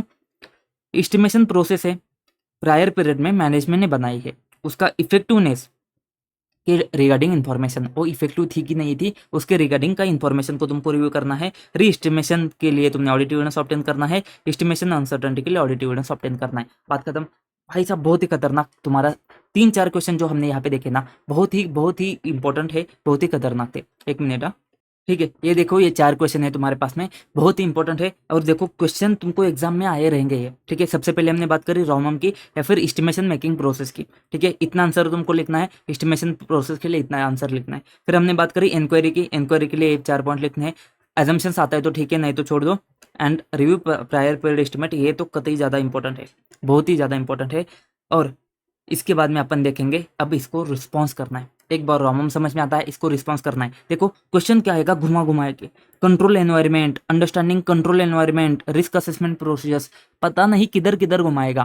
क्वेश्चन में क्या दिया है, fair value estimation. Fair value estimation आता है तो अकाउंटिंग एस्टिमेट में आ जाओ। क्या बोला है कि सीए बाल फोर्सीज रोमम due to these fair value estimations, वो कैसे डील करेगा उसके रिस्क के साथ में, रिस्क के साथ में डील कैसे करेगा, मतलब रिस्पॉन्ड कैसे करेगा। ऊपर क्वेश्चन था मिनिमाइज रोमम, उसको तुमने ध्यान देखना है, उसमें सजेस्टेड आंसर क्या है। यहाँ पे रिस्क को कैसे डील करेगा, फेयर वैल्यू एस्टिमेशन छोड़ के तुमको हिंट नहीं मिलेगा। फेयर वैल्यू एस्टिमेशन ही अकाउंटिंग एस्टिमेशन है, यदि हिंट तुम दिमाग में डाल दो। अब यहाँ पे बात आती है लिखना कैसे। सबसे पहले हम बात करेंगे जब जब आता है एजम्पशंस, जब जब आता है एस्टिमेट, तुमको देखना पड़ेगा एक चीज़ आता है मेथड, मेथड आता है, दूसरा आता है एजम्पशन। ठीक है, यहाँ पे बस मेथड आया है, यहाँ पे एजम्पशन नहीं आया है, यहाँ पे मेथड आता है। तो तुमको क्या देखना है, सबसे पहले एजम्पशन जो है ना, जो तुम्हारे पास में एस्टिमेट है ना, उसके लिए जो भी हुआ है सब एफआरएफ के हिसाब से होना चाहिए। तुमने जो भी एस्टिमेट किया है सब एफआरएफ के हिसाब से होना चाहिए। एंड जो मेथड है ना, वो मेथड तुम्हारा अप्रोप्रिएट होना चाहिए, तुमको पता है, लेकिन वो कंसिस्टेंट भी होना चाहिए। अगर चेंज है तो वो चेंज अप्रोप्रिएट होना चाहिए। ये है ना मलाई मस्का है, अगर याद होता है तो लिख लो, थोड़ा आंसर अच्छा दिखेगा। एक्चुअल में आंसर कहाँ से शुरू होता है, 330 यहाँ से शुरू होता है जो बक्से में है तो। ठीक है, बट ऊपर कुछ नहीं है, बस 2 वर्ड याद रखो, एक तो एफआरएफ, एक है मेथड। एफआरएफ के हिसाब से होना चाहिए, मेथड अप्रोप्रिएट होना चाहिए, चेंज अप्रोप्रिएट होना चाहिए, कंसिस्टेंट होना चाहिए, चेंज है तो चेंज अप्रोप्रिएट होना चाहिए। बात खत्म। एक्चुअल में आंसर यहाँ पे है। सर बात क्या हो रही है, तुमको रिस्क को रिस्पॉन्ड करना है, किसके हिसाब से करोगे, 330 के हिसाब से करोगे। 330 में क्या करते हैं अपन, भाई साहब देख क्या करते अपन, एक तो रैप करते फैप करते, रैप करते फैप करते। फैप जो करते हैं ना, उसमें क्या करते हैं अपन, टेस्ट ऑफ कंट्रोल करते हैं, सब्सटेंटिव प्रोसेस करते हैं। बात खत्म। यहाँ पे भी वही करना है, test of control and substantive process. बस यहाँ पे टेस्ट ऑफ कंट्रोल से ना, उसको उन्होंने बोला है test operating effectiveness of control, तो वही बात हो गई ना, ऑपरेटिंग इफेक्टिवनेस ऑफ कंट्रोल। बात खत्म। तो टेस्ट ऑफ कंट्रोल करो एंड सब्सटेंटिव प्रोसेस करो, बात खत्म। 330 का एक पॉइंट तुम्हारा कॉपी पेस्ट। रिस्पॉन्ड कैसे करना है, कुछ नहीं भाई, टेस्ट ऑफ कंट्रोल करो, सब्सटेंटिव कर लो, सब्सटेंटिव में टोक तोड़ साप जो भी है तुम्हारा, टेस्ट ऑफ डिटेल सब्सटेंटिव सब कर लो। ठीक है, ये चीज़ हो गई। अब हमको क्या समझना है, देखो बहुत ही ध्यान से समझो, याद रखने की टेंशन ही नहीं तुमको। ठीक है, हमको क्या समझना है कि हमको रिस्क को रिस्पॉन्ड करना है। तो भाई साहब मैनेजमेंट ने एस्टिमेशन किया रहेगा। अब देखो जो हमने पहले देखा था ना रोमम करते समय, हमने क्या देखा था कि मैनेजमेंट आइडेंटिफाई कैसे करता है, मैनेजमेंट ने एस्टिमेशन मेकिंग का प्रोसेस कैसा है। अभी यहाँ पे तो मैनेजमेंट ने एस्टिमेशन कर लिया। देखो हमको जब रोमम असेस करना होता है ना, हमको रिस्क देखना होता है ना, तब अपन क्या देखते हैं कि अच्छा मैनेजमेंट कैसे आइडेंटिफाई करता है ताकि हमको रिस्क समझ में आए, मैनेजमेंट का एस्टिमेशन मेकिंग प्रोसेस कैसा है ताकि हमको रिस्क समझ में आए। अब रिस्क समझ में आ गया भैया, अब उसको रिस्पॉन्ड करना है, तो हमको क्या देखना पड़ेगा, मैनेजमेंट ने एस्टिमेट कर लिया, मैनेजमेंट ने एस्टिमेट कर लिया, तो मैनेजमेंट ने जो एस्टिमेट किया है ना, वो 2 चीज़ के आधार पर क्या रहेगा, एक तो मेथड, एक तो एजम्पशन, एक तो मेथड, एक तो एजम्पशन। ठीक है, कैसे सर 2 चीज़ें कैसे सर, 2 चीज़ें कैसे सर, बहुत डिटेल में हो रहा है बट ऑप्शन नहीं है। ठीक है, हमने बात करी थी मेथड है, एसएलएम है, उसके बाद में उसने एजम्पशन लगाए कि यूजफुल लाइफ 8 साल का है, सेल्वेज वैल्यू 10,000 है। ठीक है, तो 2 चीज़ों के ऊपर आ जाएगा तुम्हारा, एक तो मेथड है एंड दूसरा एजम्पशन है। ये 2 चीज़ तुम ध्यान दे दो। मेथड कैसे होते हैं, मेथड होते हैं अप्रोप्रिएट। एजम्पशन कैसे होते हैं, एजम्पशन होते हैं रीजनेबल। क्योंकि मेथड जो है अकाउंटिंग पॉलिसी का हिस्सा है, अकाउंटिंग पॉलिसी अप्रोप्रिएट तो मेथड भी अप्रोप्रिएट। अकाउंटिंग एस्टिमेट का क्या है, एजम्पशन आते हैं, तो एजम्पशन अकाउंटिंग एस्टिमेट रीजनेबल तो एजम्पशन भी रीजनेबल। बात खत्म। बात खत्म। तो मैनेजमेंट ने हमको देखना पड़ेगा कि मैनेजमेंट ने कैसे एस्टिमेट करे है। Test how management made accounting estimate, ठीक है। तो उसमें क्या देखोगे, मेथड एंड एजम्पशन। मेथड जो है अप्रोप्रिएट है क्या, एजम्पशन से रीजनेबल है क्या। माय बाप समझ में आया क्या। रिस्पॉन्स में कुछ नहीं है, बहुत फालतू सी गेम आती है। Test operating effectiveness of control आता है, सब्सटेंटिव प्रोसेस आता है। उसके बाद में अपन क्या करेंगे, मैनेजमेंट ने कैसे किया। यहाँ पे देखो हमने जो पहले देखा था ना, वो क्या था कि मैनेजमेंट आइडेंटिफाई कैसे करता है, एस्टिमेशन मेकिंग प्रोसेस कैसा था। यहाँ पे मैनेजमेंट ने एस्टिमेट कैसे किया है, ये अपन टेस्ट करते हैं। उसके लिए दो चीजों का यूज किया है उसने, मेथड का, एजम्पशन का। तो मेथड अप्रोप्रिएट है क्या, एजम्पशन रीजनेबल है क्या, ये चेक करना पड़ेगा। अभी उसने तो चेक कर लिया, तुझे भी तो पॉइंट एस्टिमेट करना पड़ेगा। मैनेजमेंट का पॉइंट एस्टिमेट, ऑडिटर का पॉइंट एस्टिमेट, ठीक है ना। तो ऑडिटर को पॉइंट एस्टिमेट करना पड़ेगा, तुझे भी देखना पड़ेगा कि उसने सर्च किया है क्या, उसने सब सही किया क्या। अब हो सकता है तू क्या करेगा, डेवलप करेगा पॉइंट एस्टिमेट और रेंज। तो तेरा डेवलप करेगा, तो क्या करेगा, तो तेरा रेंज या फिर पॉइंट एस्टिमेट डेवलप करेगा, ताकि तू इवेल्युएट कर सके कि मैनेजमेंट का पॉइंट एस्टिमेट सही है क्या, ठीक है। अब मैनेजमेंट ने किस आधार पे किया है, मेथड के आधार पर, एजम्पशन के आधार पर। ऐसा हो सकता है कि तेरा जो पॉइंट एस्टिमेट है वो तुम्हारा डिफर करेगा मैनेजमेंट से, ठीक है। अब मैनेजमेंट ने बोला है कि डिप्रिसिएशन 10,000 आता है, तेरे को लगता है कि 20,000 आना चाहिए। तो अब यहाँ पे तुम्हारा डिफर कर रहा है, तो सीधा तू बोलेगा मैनेजमेंट को जाके कि डिफर करता है कि ऐसा कैसा, नहीं ना। तो क्या करेगा, अच्छा तो हमारा 20,000 आता है, तुम्हारा 10,000 आता है, तो ऐसा क्यों आ रहा है। या तो मेथड में चेंज रहेगा या तो एजम्पशन में चेंज रहेगा। हमारा मेथड अलग है, तुम्हारा अलग है, ऐसा हो सकता है। तू जाके देखना एक बार, उसके पास जाने से पहले एक बार देख ले कि तूने कैसे बनाया है। अच्छा तूने एसएलएम से बनाया है, हमने भी उसी से बनाया है। अच्छा तुमने लाइफ कितना लिया था, 8 साल, हमने ज़्यादा लिया है, हमने कम लिया है। तुमने इतना अमाउंट लिया था, हमने ज़्यादा लिया है, कम लिया है। तो जो मेथड एंड एजम्पशन जो आते हैं ना, जो हमेशा अपन बात करेंगे, method and assumption, method appropriate, assumption reasonable, ये तुझे जाके चेक करने पड़ेंगे। अगर डिफरेंस आता है, किसमें डिफरेंस आता है, सॉरी, किसमें डिफरेंस आता है, तुम्हारे पॉइंट एस्टिमेट में, मैनेजमेंट के पॉइंट एस्टिमेट में, ऑडिटर के पॉइंट एस्टिमेट में अगर डिफरेंस आता है या फिर उसके रेंज में डिफरेंस आता है, तुझे देखना पड़ेगा उसके बेसिस में जो मेथड आते हैं एंड जो मैनेजमेंट ने मेथड यूज किए हैं, एजम्पशन यूज किए हैं, वो तुमको देखने पड़ेंगे, ताकि तेरे को डिफरेंस समझ में आए कि डिफरेंस क्यों आता है, रिलेवेंट वेरिएबल क्या है, ये समझ में आ जाता है। और अगर तू रेंज यूज करता है ना, जैसे कि यहाँ पे 60-70,000, तो रेंज को है ना, तो ऐसे मत कर कि 1 रुपए से लेके 1 लाख रुपए तक सब कुछ हमारे रेंज में आ जाता है, ऐसे मत कर भाई, इतना ज्यादा मत कर, उसको कम कर, कम कर, कम कर, कितना कम कर, इतना कम कर कि इसमें कोई भी अमाउंट अगर मैनेजमेंट उठा देता है ना, तो 60 से 70,000 के बीच में अगर कोई भी अमाउंट मैनेजमेंट उठा देता है ना, तो तेरे लिए वो रीजनेबल होना चाहिए, तो उसके ऊपर डाउट नहीं करेगा फिर। तो उस रेंज को इतना कम कर कि उसके बीच का कोई भी अमाउंट अगर मैनेजमेंट ने सिलेक्ट किया ना, तो समझ जाना कि वो रीजनेबल है, ये तुम्हारा रेंज होना चाहिए, ठीक है। तो बस दो चीजें यहाँ पे बहुत आती है, तुमको पॉइंट एस्टिमेट या फिर रेंज डेवलप करना पड़ेगा, क्योंकि तुमको मैनेजमेंट का पॉइंट एस्टिमेट को चेक करना है। तो उसके लिए तुमको क्या देखना पड़ेगा, जब तुम एजम्पशन मेथड यूज करते हो, अगर वो डिफर करते कि मैनेजमेंट ने जो यूज किया है, तो उस केस में तुमको समझना पड़ेगा ऐसा क्या हो रहा है कि तुम्हारा डिफरेंस आता है, रिलेवेंट वेरिएबल क्या है, रिलेवेंट वेरिएबल क्या है कि तुम्हारा डिफरेंस क्यों आ रहा है, तुम्हारा डिफरेंस आएगा। तो अगर तुमको ये देखने पड़ेंगे, तुमको मैनेजमेंट के मेथड्स, एजम्पशन देखने पड़ेंगे, उसने क्या क्या यूज किया है, तब जाके तुमको समझ में आएगा कि रिलेवेंट वेरिएबल क्या है जिससे तुम्हारा डिफरेंस आता है। और अगर तुम रेंज का यूज करते हो ना, तो उस रेंज को इतना नैरो करो, इतना कम करो कि उसमें हर कोई भी अमाउंट अगर मैनेजमेंट उठाता है तो तुम्हारे लिए वो रीजनेबल होना चाहिए, until all outcome within the range are considered reasonable. और फिर एक बात आती है, जैसे हमने बात करी थी सैलरी का, जो एग्जांपल लिया था हमने, ओ भाई ये देखो सैलरी का एग्जांपल हमने बोला 31 मार्च को, तो प्रोविजन जो भी करेगा, हमको 10-15 अप्रैल को पता है ना कि पेमेंट कितना हुआ है। तो जो चीज यहाँ पे है ना, सब्सिक्वेंट आते हैं ना, वो हमको पता देती है, हमको एविडेंस देती है कि यहाँ पे 31 मार्च के ऊपर क्या होना था। तो ये चीज आती है तुम्हारे रिस्क असेसमेंट, रिस्क के रिस्पॉन्स में। Events occurring up to the date of auditors report provide करता है कि audit evidence regarding accounting estimate, audit report तक ऐसा कोई इवेंट आता है क्या जिससे हमको क्या होता है, ऑडिट एविडेंस देके जाता है कि यहाँ पे क्या होना चाहिए था। सर माँ कसम इतना इंपॉर्टेंट है ना भाई साहब, एक बार ही क्यों पूछा है पता नहीं मेरे को यार। रिस्क को रिस्पॉन्ड करने का है, हमने बोला पहले फालतू की मलाई मस्का कर ले या फिर एक मेथड करके, उसके बाद में इस चीज को ध्यान से समझ। अभी आखिरी बार करते, हमने क्या बोला 330 के हिसाब से करना है, तो क्या करेंगे, टेस्ट ऑफ कंट्रोल करेंगे एंड सब्सटेंटिव प्रोसेस करेंगे, बात खत्म। उसके बाद में तुमको क्या समझना है कि मैनेजमेंट एस्टिमेट को कैसे बनाता है, कैसे बनाएगा, मेथड से एजम्पशन से, मेथड अप्रोप्रिएट है क्या, एजम्पशन रीजनेबल है क्या। फिर तुझे देखना पड़ेगा तू क्या करेगा, डेवलप करेगा पॉइंट एस्टिमेट या फिर रेंज, ठीक है, ताकि तुझे समझ में आए कि मैनेजमेंट का पॉइंट एस्टिमेट सही है क्या। उसी पर्पस के लिए तू क्या करेगा, तुझे देखना पड़ेगा कि मैनेजमेंट से मेथड एंड एजम्पशन कौन से है, वो कितने डिफर करते हैं, एंड रिलेवेंट वेरिएबल क्या है कि तेरा जो चेंज है और उनका जो अमाउंट है उसमें चेंज आता है, उसका रिलेवेंट वेरिएबल क्या है। अगर तू रेंज का यूज करता है ना, तो उसको इतना नैरो कर कि उसमें आने वाले हर आउटकम तुम्हारे लिए रीजनेबल होने वाले हैं।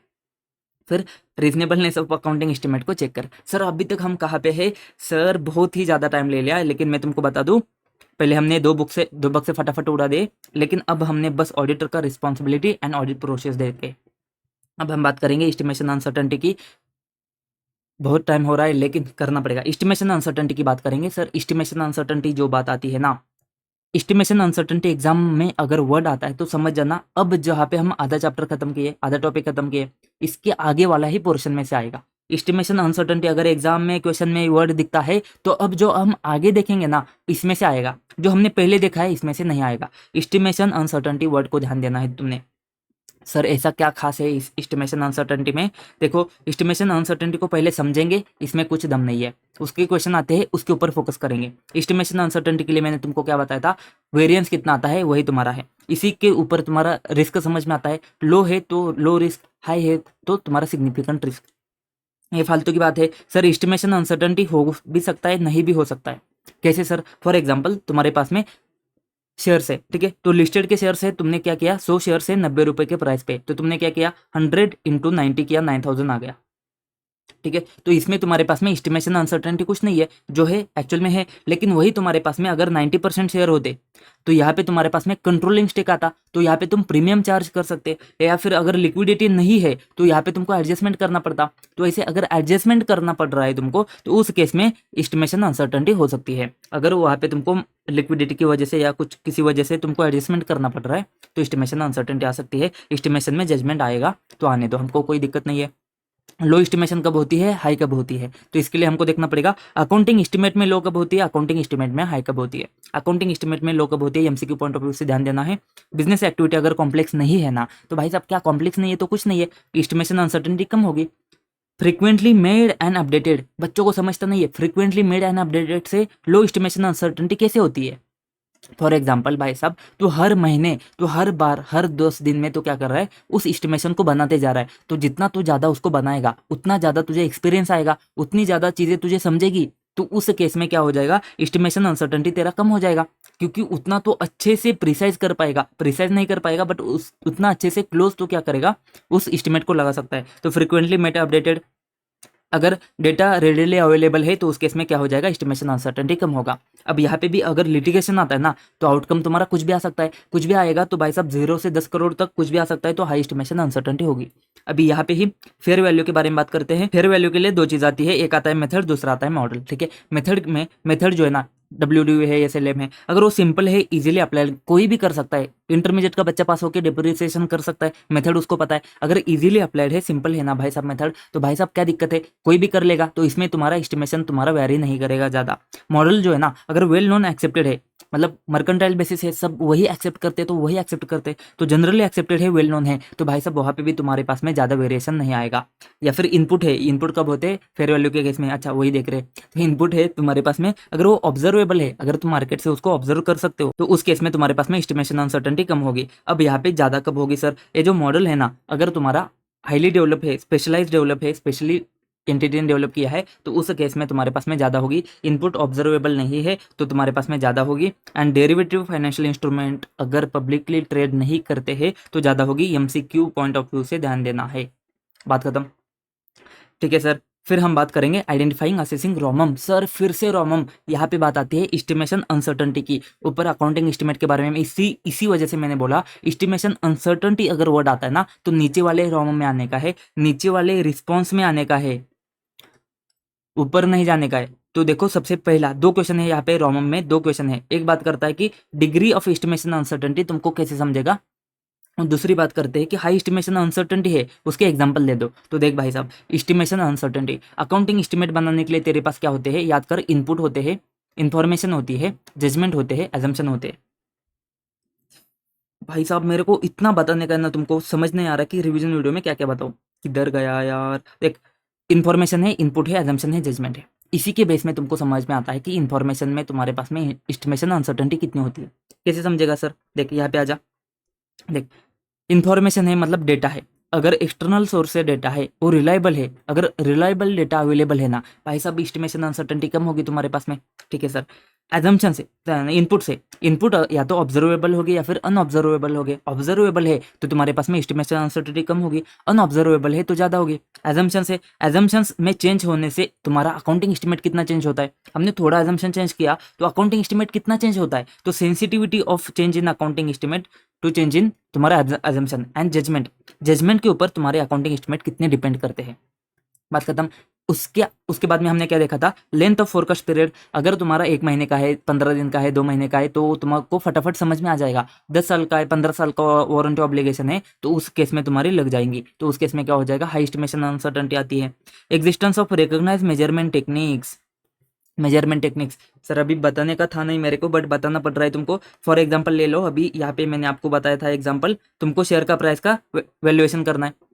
ठीक है, शेयर प्राइसेस का वैल्यूएशन करना है तो समझ जाना, तुम्हारे पास में एएफएम में बहुत सारे मेथड होते हैं। ठीक है, जैसे डिविडेंड मॉडल है, अर्निंग मॉडल है, ईपीएस है, ग्रोथ है, डिविडेंड प्लस ग्रोथ अप्रोच है। ठीक है, लेकिन शार्क टैंक कैसे करता है, सेल या प्रॉफिट बोलेगा, तुमको पूछेगा कितना है, अच्छा सेल 1 करोड़ है इंटू 3 करेगा, 3 क्या है मल्टीप्लायर है, 3 करके 3 करोड़ का तुम्हारा वैल्यूएशन हो गया। ठीक है, तो ऐसे वैल्यूएशन का मेथड हर एक का अलग अलग रहेगा। अब यहाँ पे बात आती है कि कोई, ये तो एएफएम में बता दिया ना, तो बता दिया मतलब अगर वो एग्जिस्टिंग मेजरमेंट टेक्निक है तो एग्जिस्टिंग मेजरमेंट टेक्निक है, तो इसमें हमको कोई बात नहीं है। लेकिन ये शार्क टैंक वाले ने अलग ही कुछ निकाल दिया। अब यहाँ पे कोई एक एंटिटी हो सकता है जो बोलेगा कि डिविडेंड ग्रोथ है ना, इसमें 60% वेट लगा देता हो, ईपीएस में 40% लगा देता हो, वेट करके मैं अपना अलग ही मेथड से शेयर का वैल्यूएशन कर दूंगा। ये अलग से कर रहा है तो ऐसे अलग से कर सकता है। तो ये जो है ना मेजरमेंट टेक्निक एग्जिस्ट नहीं करती है, तो इस केस से जो तुम्हारा एस्टिमेशन आता है ना, वो तुम्हारा क्या हो जाएगा, वो हाई एस्टिमेशन अनसर्टेनिटी होगा उस केस में। अभी यहाँ पे जो 3 मल्टीप्लायर लिया है ना, तो एक शार्क यूज करता है 3, एक शार्क यूज करता है 5। तो ये भी तुमको देखना पड़ेगा, ये जो इनपुट है ना, इनपुट भी तुमको देखने पड़ेंगे। इनपुट जो है ना वो तुम्हारे पास में ऑब्जर्वेबल है क्या, ये 3 को तू चेक कर सकता है क्या। तो ये होता है तुम्हारा मेजरमेंट टेक्निक। ठीक है, समझ में आया? तो देखो क्या चीज़ आती है, तुमको कैसे समझेगा, किसके ऊपर डिपेंड आता है। एक तो मैंने बोला इन्फॉर्मेशन, इनपुट, एजम्पशन, जजमेंट। तो इन्फॉर्मेशन में तुमको क्या देखना है, रिलायबल डेटा एक्सटर्नल सोर्स से अवेलेबल है क्या। इनपुट में तुमको देखना है ऑब्जर्वेबल, अनऑब्जर्वेबल है क्या। जैसे 3 का इनपुट है वो ऑब्जर्वेबल है क्या तुम्हारे पास में। एजम्पशन है ना, तो तुमको देखना पड़ेगा sensitivity of estimate to change in assumption. Judgement के लिए तुमको देखना पड़ेगा अकाउंटिंग एस्टिमेट कितने डिपेंड करते हैं तुम्हारे जजमेंट के ऊपर। लेंथ ऑफ फोरकास्ट में 3 साल है, 15 साल है, इसमें कम होगा, इसमें ज़्यादा होगा। मेजरमेंट टेक्निक है तुम्हारे पास में, वो तुमको देखनी पड़ेगी। अब यहाँ पे बात आती है, अभी यही एस्टिमेशन अनसर्टेनिटी है ना, ये ज़्यादा होगी, यही एस्टिमेशन अनसर्टेनिटी ज़्यादा होगी। देखो ऊपर की चीज़ क्या थी, ऊपर चीज़ बात करता था तुमको कि तुमको कैसे समझेगा कि डिग्री ऑफ एस्टिमेशन के लिए तुम्हारे पास में क्या चीज़ आती है। यहाँ पे पूछ रहा है कि अभी हाई एस्टिमेशन अनसर्टेनिटी के एग्जाम्पल दे दो। सीधा सीधा बोला है कि हाई एस्टिमेशन अनसर्टेनिटी है, तो भाई साहब एग्जाम्पल ढेर सारे हो सकते हैं। कैसे हो सकते हैं, जजमेंट, जजमेंट के ऊपर अगर डिपेंड करता है तो तुम्हारा जजमेंट चेंज हो गया, अकाउंटिंग एस्टिमेट चेंज हो जाता है। एजम्पशन, एजम्पशन में चेंज करते हो तुम, तो उस केस में तुम्हारे पास में एस्टिमेट चेंज होता है। इनपुट अगर ऑब्जर्वेबल नहीं है तो उस केस में एस्टिमेशन अनसर्टेनिटी ज़्यादा है। डेटा रिलायबल नहीं है तो एस्टिमेशन तुम्हारा चेंज हो जाएगा। फोरकास्ट अगर बहुत ज़्यादा है तो एस्टिमेशन चेंज होगा। मेजरमेंट टेक्निक अगर रिकॉग्नाइज नहीं है तो एस्टिमेशन ज़्यादा होगा। तो भाई हाई एस्टिमेशन अनसर्टेनिटी के तो एग्जाम्पल ढेर सारे बनते हैं, लेकिन तुमको यहाँ पे लिखने पड़ेंगे जो सजेस्टेड आंसर में आएगा। तो उसको बस ध्यान से देखो। ये जो हाई एस्टिमेशन अनसर्टेनिटी है, तो मैंने बोला ये क्या होता है, सिग्निफिकेंट रिस्क होता है। अगर लो है तो रिस्क भी कम है तुम्हारा, लेकिन हाई है तो रिस्क भी तुम्हारा ज़्यादा है, तो सिग्निफिकेंट रिस्क है। तो सिग्निफिकेंट रिस्क आएगा या फिर हाई एस्टिमेशन अनसर्टेनिटी आएगा, उसके एग्जाम्पल तुमको यहाँ पे देने पड़ेंगे। कैसे देने पड़ेंगे, देखो जजमेंट के ऊपर आता है, एजम्पशन के ऊपर आता है एंड मेजरमेंट टेक्निक के ऊपर। 3 पॉइंट अपन कॉपी पेस्ट करेंगे, 3 है या 2 है, देखो जो भी है। जजमेंट के ऊपर आता है तो देखो पेंडिंग लिटिगेशन है, तो पेंडिंग लिटिगेशन है तो लिटिगेशन के ऊपर का जजमेंट आता है, तो उस केस में तुम्हारे पास में हाई एस्टिमेशन अनसर्टेनिटी है। इसके बारे में अपन ने बात करी है। फिर स्पेशलाइज एंटिटी डेवलप मॉडल है, खुद का मॉडल उसने डेवलप किया है। जैसे यहाँ पे हमने बात करी थी, उसने वेटेड वगैरह लगा कि खुद अपना ही मॉडल डेवलप किया है, तो उस केस में तो भाई साहब कुछ भी हो सकता है। तो यहाँ पे ऑब्जर्वेबल इनपुट भी नहीं है तुम्हारे पास में, तो उस केस में तुम्हारे पास में क्या हो जाएगा, सिग्निफिकेंट रिस्क होगा। मेजरमेंट टेक्निक जो है ना वो रिकॉग्नाइज नहीं है। ठीक है, एंड उस केस में तुम्हारे पास में प्रायर पीरियड में actual estimation and actual outcome में डिफरेंस आता है। इसके बारे में मैंने आपको बताया था कि लास्ट ईयर जब अपन रिव्यू करते थे ना, तो उसमें हमने क्या देखा, डिफरेंस है, बट डिफरेंस अगर बहुत ज़्यादा है ना, तो हमको क्या समझेगा कि हाई एस्टिमेशन अनसर्टेनिटी है। मैंने बताया था आपको, डिफरेंस अगर बहुत ज़्यादा है तो तुमको क्या समझेगा कि यहाँ पे हाई एस्टिमेशन अनसर्टेनिटी है। तो high estimation uncertainty current year में है कि नहीं, उसके लिए तुमको देखना पड़ेगा प्रायर पीरियड में जो एक्चुअल एस्टिमेट किया था और जो एक्चुअल आउटकम आया था, आउटकम एंड एस्टिमेट, उसमें जो डिफरेंस था वो अगर ज़्यादा आता है तो इस केस में हाई एस्टिमेशन अनसर्टेनिटी भी होगी। सर क्या क्या बात होती है, ये तुमको आंसर में लिखना हो सकता है, तो ध्यान दे के सुनो। हाईली अगर जजमेंट के ऊपर डिपेंड करता है जो तुम्हारा अकाउंटिंग एस्टिमेट है, जैसे कि पेंडिंग लिटिगेशन है, तो इसमें तुम ज़्यादा जजमेंट नहीं लगा सकते हो, वो तुम्हारा जजमेंट के ऊपर ही, तुम जीतोगे तो 0 अमाउंट आएगा, हारोगे तो 10 करोड़ आएगा। तुम्हारे पास में बस जजमेंट है, इसके ऊपर तुम कुछ नहीं कर सकते हो।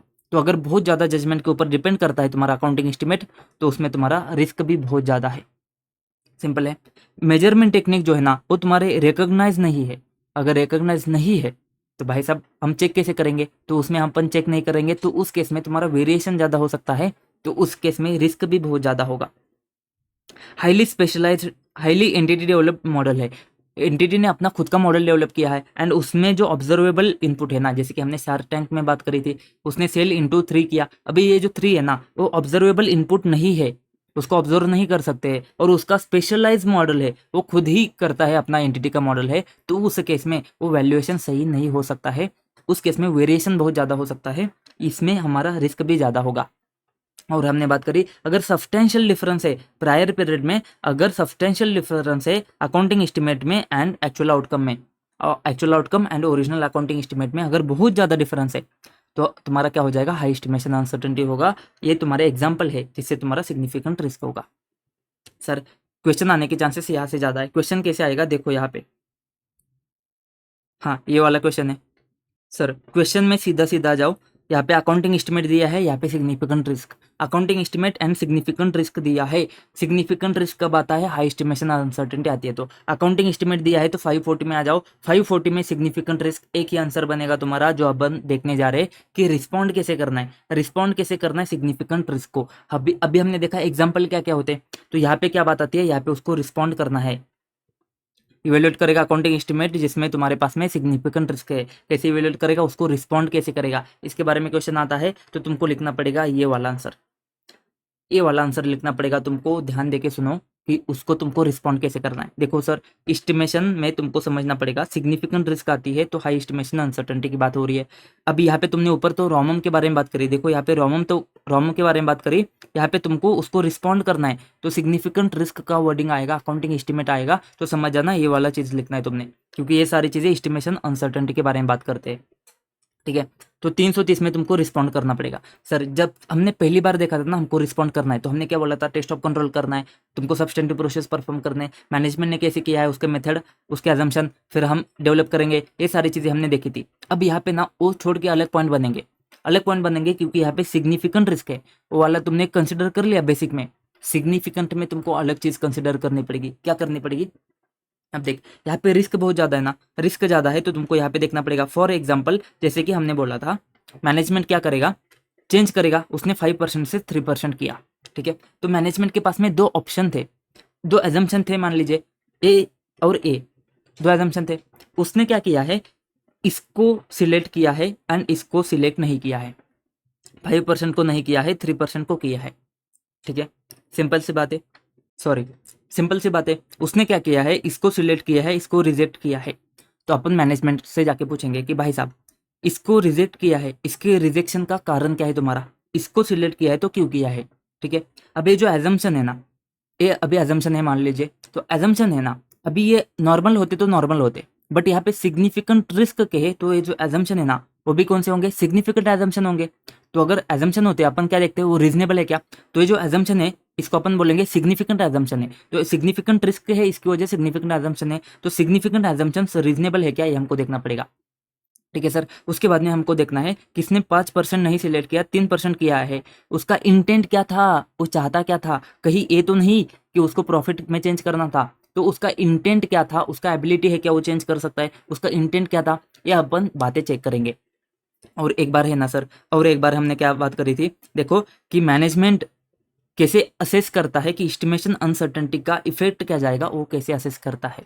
अगर वो अच्छे से असेस नहीं करता है, वो अगर एस्टिमेशन अनसर्टेनिटी, देखो हमने कब बात करी थी, जब हमने रोमम किया था ना, तो एमएमआर से एक्सपर्ट लाइंग अंडर अजम्पशन में हमने देखा था कि हाउ एस्टिमेशन अनसर्टेनिटी का इफेक्ट असेस करता है मैनेजमेंट। अभी एस्टिमेशन अनसर्टेनिटी का जो इफेक्ट है ना, वो जो है ना, अगर वो मैनेजमेंट अच्छे से एड्रेस नहीं करता है तो ऑडिटर को क्या करना पड़ेगा, ऑडिटर को रेंज को डेवलप करना पड़ेगा, उसके पॉइंट एस्टिमेट को डेवलप करना पड़ेगा। तो देखो 4 पॉइंट आते हैं, बहुत ही फालतू के पॉइंट है, लेकिन लिखने में बहुत मजा आ जाएगा तुमको। देखो क्या चीज़ आती है, ये जो ना एस्टिमेट है एजम्पशन से, ठीक है, तो तुमने देखना है कि इसको रिजेक्ट क्यों किया है, इसको सिलेक्ट क्यों किया है, पहली बात। लेकिन ये सिग्निफिकेंट एजम्पशन है, तो सिग्निफिकेंट एजम्पशन मतलब एजम्पशन रीजनेबल है क्या, ये तुमको देखना पड़ेगा। ये 3% रीजनेबल है क्या, बट ये तुम्हारा नॉर्मल एजम्पशन नहीं है, ये तुम्हारा सिग्निफिकेंट है। तो सिग्निफिकेंट एजम्पशन तुम्हारा रीजनेबल है क्या। फिर अपन बात करेंगे, ये जो तुमने सिलेक्ट किया ना, इसमें तुम्हारा इंटेंट क्या था, तुम चाहते क्या थे, तुम्हारा इंटेंट एबिलिटी क्या था। और फिर हमने यहाँ पे बात करी जो एस्टिमेशन अनसर्टेनिटी का इफेक्ट था ना, उसको मैनेजमेंट ने कैसे एड्रेस किया है।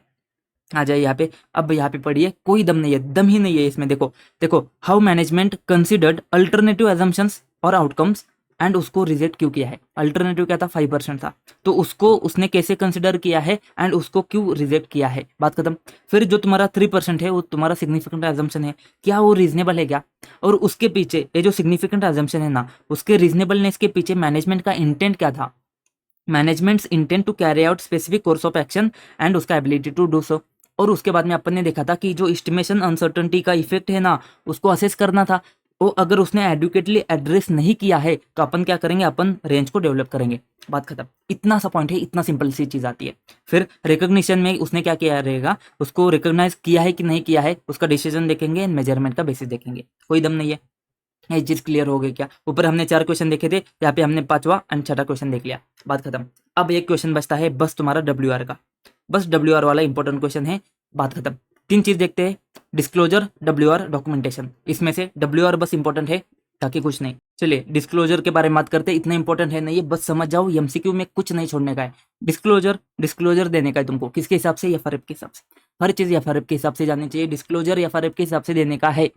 देखो सर, हमने बात करी थी एक जगह पे सिग्निफिकेंट रिस्क आता है, ठीक है सर, सिग्निफिकेंट रिस्क आता है तो उसको तुमको क्या करना पड़ेगा, इवेल्युएट करना पड़ेगा कि उसका डिस्क्लोजर तुमने अच्छे से दिया है क्या, ठीक है सर। अब बात आती है कि सिग्निफिकेंट रिस्क अगर एग्जिस्ट करता है एवन आफ्टर एडुकेट डिस्क्लोजर, मतलब डिस्क्लोजर देने के बाद में भी अगर सिग्निफिकेंट रिस्क एग्जिस्ट करता है तो तुम मान सकते हो कि भाई साहब डिस्क्लोजर इनएडुकेट है। मे conclude that disclosure of estimation uncertainty is inadequate. Sir कितना बड़ा बात बोला है, तो डिस्क्लोजर अगर इनएडुकेट होता है ना, तो तुम्हारे किसके ऊपर जाता है, रिपोर्ट के ऊपर, ओपिनियन के ऊपर तुम्हारा इंपैक्ट जा सकता है। तो क्या बोला है, हालांकि उसने दिया है डिस्क्लोजर एडुकेट, लेकिन फिर भी अगर सिग्निफिकेंट रिस्क एग्जिस्ट करता है तो तुम क्या करो, सीधा सीधा क्या बोल दो, तुम ऐसा बोल सकते हो कि तुम्हारे पास में डिस्क्लोजर इनएडुकेट है, तो इसका मतलब तुम्हारा इंपैक्ट कहाँ पे जा सकता है, ओपिनियन के ऊपर। कितनी बड़ी बात बोली है, देखो समझता है तो, नहीं तो MCQ के लिए याद रखो, ठीक है। सिग्निफिकेंट रिस्क अगर एग्जिस्ट करती है इवन आफ्टर एडुकेट डिस्क्लोजर, तो तुम मान सकते हो कि तुम्हारा डिस्क्लोजर इनएडुकेट है। तो दो सिग्निफिकेंट रिस्क का हो गया। नॉर्मल क्या होता है, कुछ नहीं, अगर याद होता है तो ठीक है, नहीं तो छोड़ दो। ABCS, ABCD नहीं, ABCS। ABCS में क्या है, एजम्पशंस क्या है, तुम्हारे पास में मेथड क्या है, उसको तुम क्या करो, डिस्क्लोजर दे दो। B से आता है basis for selection of estimation, C से आता है चेंज है क्या मेथड में, एंड तुम्हारा ये से आता है सोर्स क्या है, इंप्लीकेशन क्या है तुम्हारा एस्टिमेशन अनसर्टेनिटी का, क्या है ABCS। ए से आता है तुम्हारा एजम्पशंस एंड मेथड्स, फिर C से क्या है उसी मेथड में चेंज है क्या, B से क्या है सिलेक्शन ऑफ एस्टिमेशन में तुम्हारा बेसिस क्या था, और वो एस्टिमेशन अनसर्टेनिटी के लिए तुम्हारा सोर्स एंड इंप्लीकेशन क्या था, बात खत्म। याद होता है तो सही बात है। WR के ऊपर बहुत ज्यादा फोकस करेंगे, WR को समझते सबसे पहले ये बात समझो, जो हमने देखा था ऊपर एक जगह पे सिग्निफिकेंट एजम्पशन देखा था। सिग्निफिकेंट एजम्पशन हमने बोला रीजनेबल है क्या, ठीक है सर, 1 मिनट देना मुझे, यहाँ पे आइए 1 मिनट, ठीक है, यहाँ पे आना, 2 पॉइंट यहाँ से कॉपी पेस्ट करो। कौन से कॉपी पेस्ट, सिग्निफिकेंट एजम्पशन है, रीजनेबल है क्या, मैनेजमेंट से हमने पूछा, मैनेजमेंट से हमने WR लिख के लिया। मैनेजमेंट का इंटेंट जो है ना सिग्निफिकेंट एजम्पशन के लिए वो सही है क्या, मैनेजमेंट से उसका WR में लिख के ले लिया, ठीक है सर, बात खत्म। आइए यहाँ पे सिग्निफिकेंट एजम्पशंस रीजनेबल है क्या, WR से अपन ने कॉपी पेस्ट कर लिया, WR ले लिया। अब है ना दो चीज आती है, दो चीज समझ जाना अच्छे से। एस्टिमेट को तुमने FS में डिस्क्लोज किया है, रिकॉग्नाइज किया है, या फिर उसको तुमने रिकॉग्नाइज ही नहीं किया है, तो दोनों केस में अपन WR को अलग अलग लेंगे, ठीक है। एक तो एफएस में डिस्क्लोज किया है एंड या तो एफएस में डिस्क्लोज नहीं किया है। एफएस में अगर डिस्क्लोज किया है ना तो बहुत सिंपल सी चीज आती है, एफएस में डिस्क्लोज किया है तो किसके हिसाब से किया है, सारी चीजें एफआरएफ के हिसाब से देंगे। जो डिस्क्लोजर दिया है ना, अभी किया तो है, वो डिस्क्लोजर कैसे होगा, एफआरएफ के हिसाब से होगा। अभी एजम्पशन बना है ना, तुमने एस्टिमेट किया है ना, उसमें क्या क्या आता है तुम्हारे पास में, एजम्पशन आता है, मॉडल आता है, मेजरमेंट का प्रोसेस आता है, सारी चीजें एफआरएफ के हिसाब से है क्या, सारी चीजें एफआरएफ के हिसाब से है क्या, क्या डिस्क्लोजर दिया है ना तुमने एफआरएफ के हिसाब से है क्या, मेजरमेंट का प्रोसेस, एजम्पशन, मॉडल एफआरएफ के हिसाब से है क्या, सब के ऊपर WR तुमने लिख के लेना है। हमको नहीं पता, हमको WR चाहिए। फिर हमने जो ऊपर से कॉपी पेस्ट किया था ना कि एजम्पशन अप्रोप्रिएटली रिफ्लेक्ट करते क्या मैनेजमेंट का इंटेंट एबिलिटी, तो मैनेजमेंट इंटेंट एबिलिटी का जो कॉपी पेस्ट वाला पॉइंट है ना, 2 पॉइंट कॉपी किए थे, सिग्निफिकेंट एजम्पशन का, मैनेजमेंट के इंटेंट का, इसको इधर कॉपी के पेस्ट कर लिया, इसको नीचे कॉपी कर लिया। एंड एफआरएफ देखो, एफएस में डिस्क्लोज किया है तो एफआरएफ के हिसाब से होना चाहिए क्या, डिस्क्लोजर भी होना चाहिए, एजम्पशन होना चाहिए, मॉडल होना चाहिए, मेजरमेंट प्रोसेस सब एफआरएफ के हिसाब से होना चाहिए। एंड एक जगह पे हमने बोला था सैलरी का कुछ प्रोविजन आता है, सैलरी का प्रोविजन में बाद में जाके उसके ऊपर तुम क्या करते हो, चेंज कर सकते हो। तो वही सब्सिक्वेंट इवेंट ऐसा कुछ नहीं है जिससे तुमको एडजस्टमेंट करने पड़ेगी अकाउंटिंग एस्टिमेट में। ये मैनेजमेंट से तुम क्या करो, WR पे लिख के ले लो कि भाई साहब बाद में ऐसा कोई इवेंट नहीं है जिससे तुमको एस्टिमेट में चेंज करना पड़ेगा। तो क्या क्या बात आती है, डिस्क्लोज किया, सबसे पहले रीजनेबल एजम्पशन तो कॉमन में आ जाएगा, सिग्निफिकेंट एजम्पशन रीजनेबल है क्या, कॉमन में आ जाएगा। एफएस में डिस्क्लोज किया है तो एफआरएफ के हिसाब से है क्या, एफआरएफ के हिसाब से डिस्क्लोजर होना चाहिए, एजम्पशन होना चाहिए, मेजरमेंट का प्रोसेस होना चाहिए, एफआरएफ के हिसाब से सब कुछ होना चाहिए, मॉडल वगैरह। मैनेजमेंट का इंटेंट एबिलिटी एजम्पशन में रिफ्लेक्ट होता है क्या, and no subsequent event require significant require adjustment. Sir कभी कभी डिस्क्लोज नहीं किया है, तो अगर नहीं किया है ना तो क्या लिख के लेंगे मैनेजमेंट से, देख भाई एफआरएफ में डिस्क्लोज करना था तुझे, एफआरएफ में तुझे मेंशन करना था, रिकॉग्नाइज करना था, तूने क्यों नहीं किया, उसका बेसिस हमको बता दे। देख भाई कैसे लिखना है कि एफआरएफ में तुझे वो मेंशन करना था, रिकॉग्नाइज या फिर डिस्क्लोज करना था, ठीक है, वो नहीं किया, उसका जो कंडीशन क्राइटेरिया उसका मीट नहीं होता है, वो मीट नहीं होता है ना, उसका बेसिस का अप्रोप्रिएटनेस हमको लिख के दे दे कि क्यों मीट नहीं होता है, उसका अप्रोप्रिएटनेस का बेसिस हमको दे दे। या फिर अगर फेयर वैल्यू का केस आता है ना, तो फेयर वैल्यू के केस में तुमको यहाँ पे बस वर्डिंग को समझना पड़ेगा। फेयर वैल्यू का तुमको यूज करना है एफआरएफ के हिसाब से, उसका प्रिजम्पशन है, उसको तुमने ओवरकम किया है, मतलब फेयर वैल्यू का यूज करना है तुमने, उसको रिकॉग्नाइज करना है, उसका प्रिजम्पशन है, उसको तुमने ओवरकम किया है, और ये ओवरकम जो किया है ना तुमने, उसका बेसिस क्या है, वो बेसिस का अप्रोप्रिएटनेस हमको लिख के दे दे। मतलब नॉर्मल केस में तुमने एफआरएफ के हिसाब से क्यों नहीं रिकॉर्ड किया है, या फिर फेयर वैल्यू के केस में तुमने क्यों नहीं रिकॉर्ड किया है ना, उसको हमको बस लिख के देना है और कुछ नहीं। बस इसका वर्डिंग तुमको बस ध्यान में देना पड़ेगा, चीज बहुत सिंपल है। अब देखो WR का क्वेश्चन आता है, WR का क्वेश्चन जो आता है ना, तो 1 देखा हमने, 2 देखा, तीसरा भी देख लिया, खत्म हो गया। WR के लिए मैंने तुमको बोला था इन्वेंट्री एंड वारंटी ऑब्लिगेशन का तुमको क्वेश्चन आ जाएगा तो समझ जाना, तुम्हारा 540 का क्वेश्चन है, बाकी जगह पे शायद से तुमको नहीं समझेगा, लेकिन इन्वेंट्री एंड तुम्हारा इन्वेंट्री ऑब्सर्वेंस एंड वारंटी ऑब्लिगेशन आएगा। देखो इन्वेंट्री ऑब्सर्वेंस एंड वारंटी ऑब्लिगेशन आएगा तो समझ जाना, अकाउंटिंग एस्टीमेट का क्वेश्चन है, एजम्पशंस एस्टीमेट बोला है, WR का पूछा है, WR के लिए पूछा है, तो जो अभी पढ़ा था उसको लिखो एंड उसके साथ में 580 का तुम ये बता दो, डिस्कस करो मैनेजमेंट के साथ, मैटर क्या है, रिव्यूलेट करो मूर्ख management integrity and take appropriate action, अगर वो WR नहीं देता है तो, अगर नहीं देता है तो इसके बारे में यहाँ पे बात होती है, ठीक है सर। एक क्वेश्चन ऐसा आएगा, इसको तुम ध्यान देके समझ जाओ। WR के बारे में एक और बार बता देता हूँ। सबसे पहले कॉपी वेस्ट 2 पॉइंट थे, सिग्निफिकेंट एजम्पशंस एंड मैनेजमेंट का इंटेंट, ठीक है। डिस्क्लोज देता है तो एफआरएफ के हिसाब से डिस्क्लोजर है क्या, एफआरएफ के हिसाब से एजम्पशंस है, मॉडल से, मेजरमेंट का प्रोसेस है, और तुम बता दो कि तुम्हारा सब्सिक्वेंट इवेंट ऐसा कुछ नहीं है ना जिससे तुमको एडजस्टमेंट करने की जरूरत है।